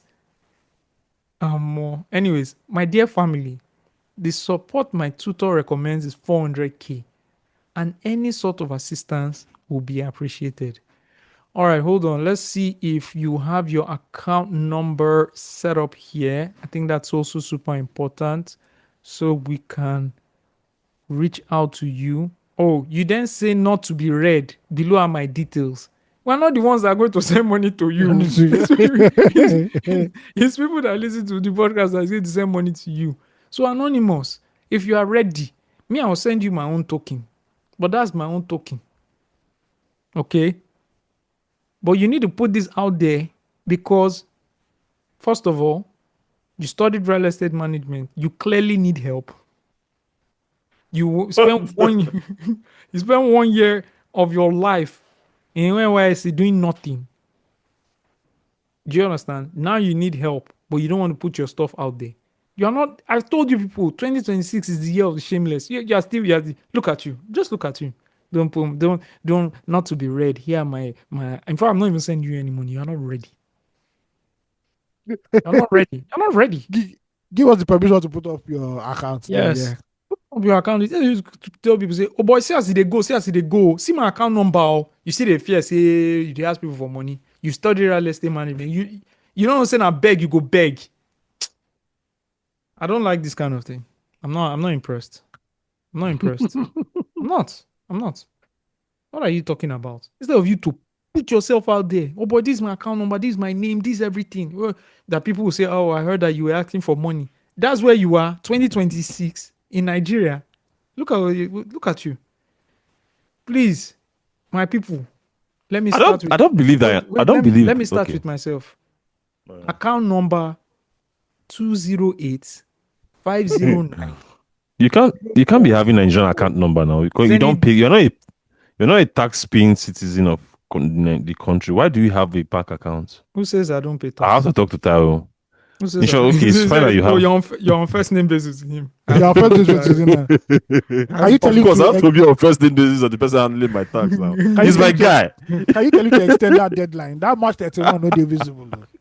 I want to talk to time. It's like all those babes who try and form closer to artists. I swear, they were David. Man, dude. That one is funny. Yeah. Yeah, I'll just be like, oh, man, you don't hear that new Omale song. Oh, Stanley. No, his name is Omale. You, the farms. Stanley. Get out of here, bro. Anyways, my guy, you're not ready. See, let me give you people my Nigerian account number. 208-509-0404. Zenith Bank. You people know my name, Osagie Alunge. If you want to send money on PayPal, it is contact@osagiealunge.com. Oh, yeah, right? one of those Nigerians using paper. When we decided to boycott this thing. I started using them when I got here. I wasn't using them. Okay, Osags. When I leave Nigeria, Osags, let's talk about the PayPal thing. I opened a new PayPal account. Let's talk about the PayPal thing. What do you think? What do you think about the PayPal issue? What do I think about the PayPal issue? People are just see. Let me tell you something. They're just very emotional. If you want to boycott people, you in their feelings. Don't worry. Is this even a conversation? Must you not do an own announcement? And the way PayPal used to do before. Why do you think PayPal stopped allowing Nigerians to receive money? Why do you think so? Why do you think so? What do you think happened? Osags. They believe PayPal. I don't think that Nigerians and said. Osags, I don't think Nigerians understand how difficult it is to be a Nigerian in global to do KYC in Nigeria. Yeah. Do you know the stress? Do you know how much your bank spend in doing KYC?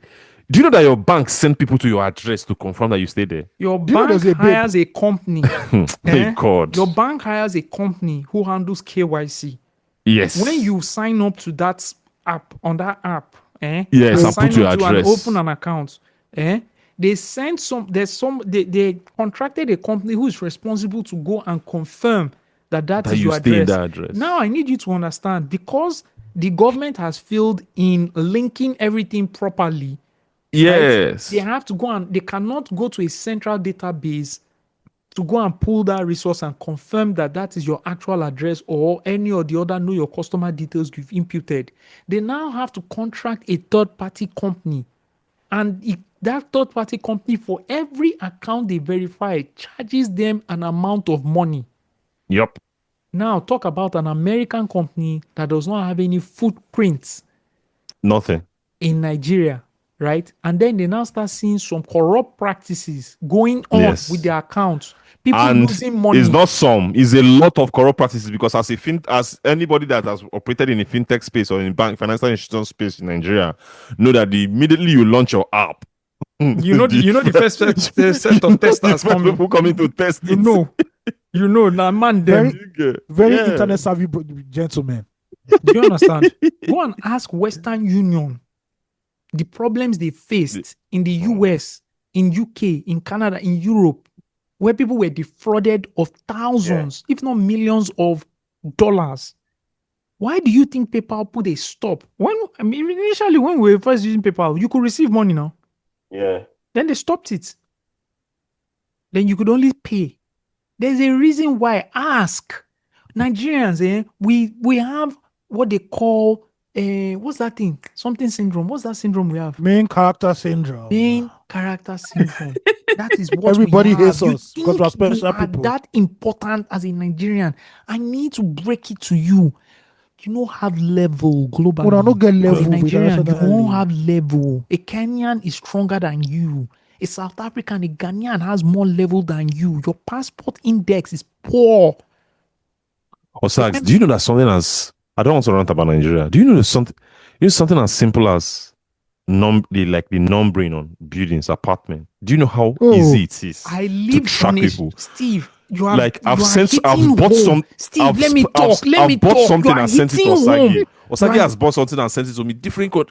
It's seamless. Steve, do you understand? On the street, I grew up in Ikpaja. If you say you want to go 1 to 20 something, you're going to go back and forth, back and forth, back the numbers and are forth. bouncing. My house was number 12. Beside me was number 5. On the other side was number 17. My street, because everybody that came to the street just picked their number. Just pick their numbers. Do you understand? And guess what? Nigerians have that thing of people don't know how difficult these things. People don't understand how these things Google work, had bro. to come to Nigeria. My wife was on that project when she was younger. Google had to come to Nigeria to map it themselves. That's how we had some sense of reasoning. Direction, yeah. And that's why it's using Google Map on Nigeria, even in Lagos. Look at how tough it is. Then leave Lagos. I say one day I was living, I was still dating my wife that time. She was staying in Ogudu. I remember. It was a Sunday. Google Map, yes. It was a Sunday. I landed at Lagos Island. Trying to go home to Surulere. Google Map took me to Lagos Island. That's still the same thing now. But you can't. So you want us to cancel Google because of that? Do you know how expensive it was for them to come to even have a sense of everything? Do Nigerians understand that businesses are created to make profit? They don't understand. If they don't want to make profit from you, that means there's a red flag in your country. Exactly. Because PayPal did the right thing by protecting their own business from fraudsters, and you people were caught in the middle of it. Instead of you to direct the heat of your hate and hatred of the whole situation to fraudsters, to law enforcement, to deal with fraudsters, you started directing it at the company because you thought you were special. Now, somebody who runs a business now went and partnered with this company, right? To now be able for you to make it easy for the receive funds. You are now mad at the person because he sold you out. Then you're also mad at him because he went and supported another political party and went on television and lied that the voting process went fair and square. Yeah, exactly. Mr. Tayo, you want too much. So I think the perception and the hate people have for him, this dislike, let me say dislike. Yeah. It kind of like affected the whole PayPal conversation also. It's not easy to operate a financial institution in Nigeria. Let me tell you something. There would have been less backlash if it's Flutterwave that announced that. Of course now. If it's Flutterwave or Paystack darling. Exactly. There will be less back. There will be less back. One or two people will talk. Or if it's Piggy. If it's Piggy Bank, Piggy Verse or something. I don't like him. I don't like Tayo. That's all. But it's not easy to operate financial institution in Nigeria. My brother. Hey God.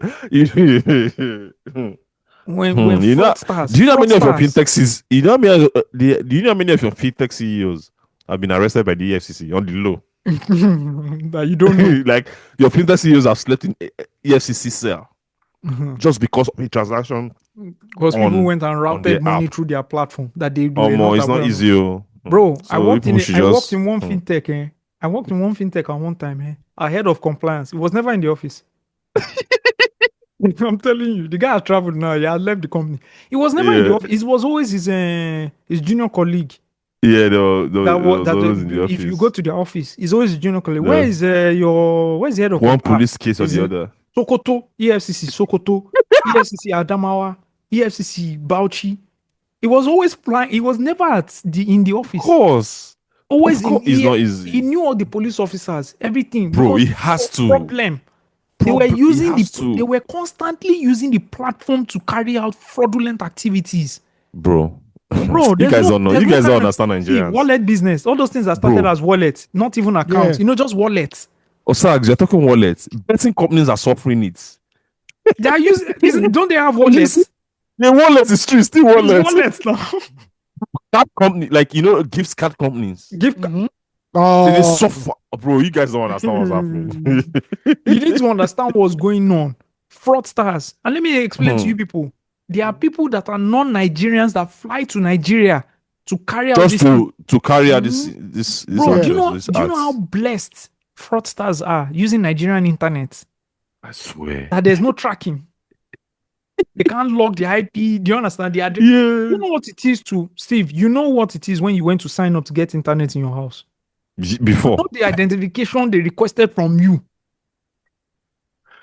Oh, bro. Do you understand? You People showed don't them your understand, it's ID not card. easy. Yeah. You gave them your bank account for them to do the debit, the automatic Yes, for the withdrawals. debiting. Yes. If you like, go to a site that is sinister on your platform and they will not come and arrest you in your house. Instantly. But do you know how you can go and acquire internet, random internet in Nigeria from a mobile phone or from randomly. Oh. Do you understand? You go there and say, I didn't bring my ID card. Oh. You know what makes sale? Okay, don't worry. We'll find a way to do it. They'll use another person's NIN. Do you know how many people's NIN are for grabs on the dark web? So cheap. Cheaply. Do you understand? In Nigeria. Then so non-Nigerians, I'm talking there are people from Asia, different places. It's not in Nigeria that they bust one ring of Asians. Yes, in Abuja. Yeah. And they bust them. They fly to Nigeria. Nigeria is a corrupt person's haven. Yep. Do you know what is happening in Europe, by the way? People are committing happening? crimes. They are arresting people, Africans, black people. You know what they do immediately? They claim they are Nigerians. For real? Yes, it is happening. Ho-ha. Now, they claim they are Nigerians. They fly them back to Nigeria, Nigeria, and hand them over to law enforcement in Nigeria. They find their way out. Easily. So, this whole narrative of Nigerians are blah, blah, blah, blah, there are people who aren't Nigerians that are claiming to be Nigerians. Yeah. So they fly them in, they sort, I don't know how they do it. I don't want to put anything out, but they find themselves, when they get to Nigeria, in a month's time, they are free. They are free. Nigeria is a corrupt person's haven. It's a corrupt politician's heaven. It's a corrupt person's, you're a fraudster. My brother. No live on like salad. So back to this thing. Anonymous. Yeah. Anonymous. That's the last family. Anonymous, you're not ready. Okay. You're not ready. You're not ready. When you're ready, you put it out there. Me, I put my own out. I've given you people my PayPal.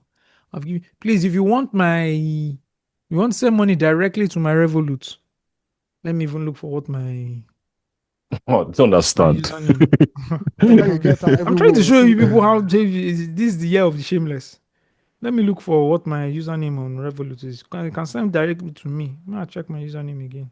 At what? Fantastic. My Revolut is very simple. At Osagie Alunge. Please send me money. I've given people my PayPal. I've given my Nigerian account. What do you want again? My crypto wallet. I can't just read everything loud like that. It's long.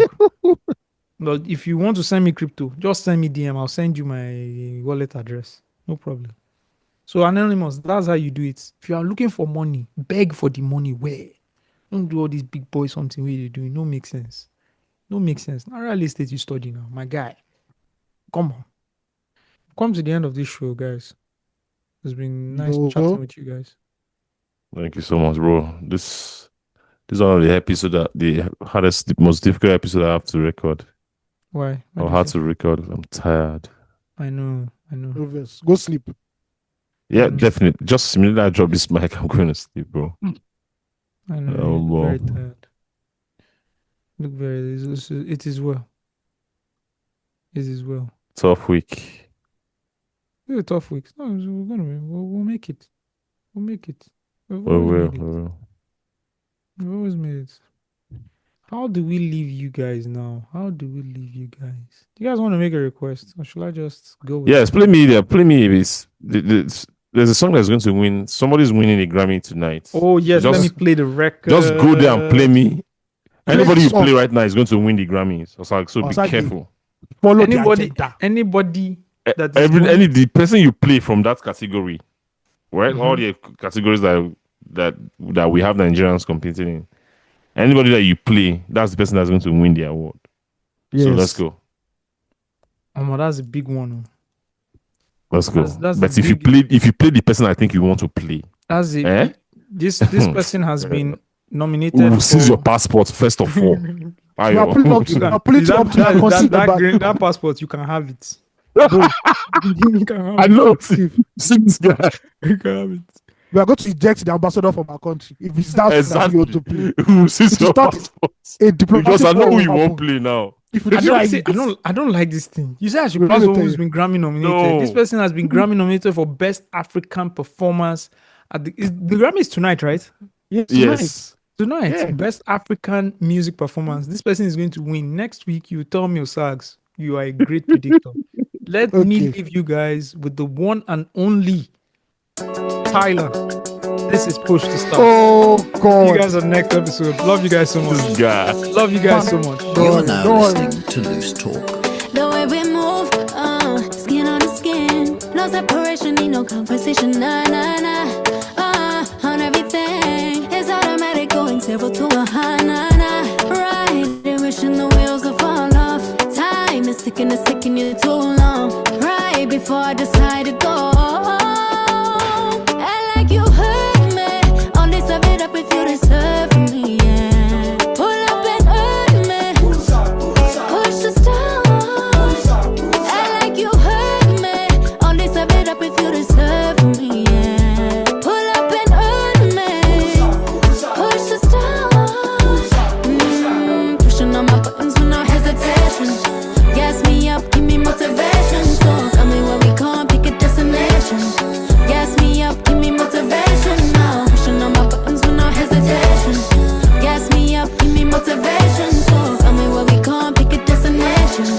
Gas me up, give me motivation now.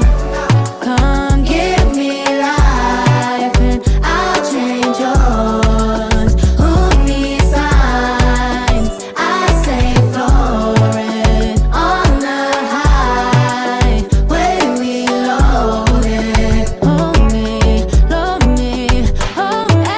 You hurt me. Only serve it up if you deserve me, yeah. Pull up and hurt me. Push the stars. I like you hurt me. Only serve it up if you deserve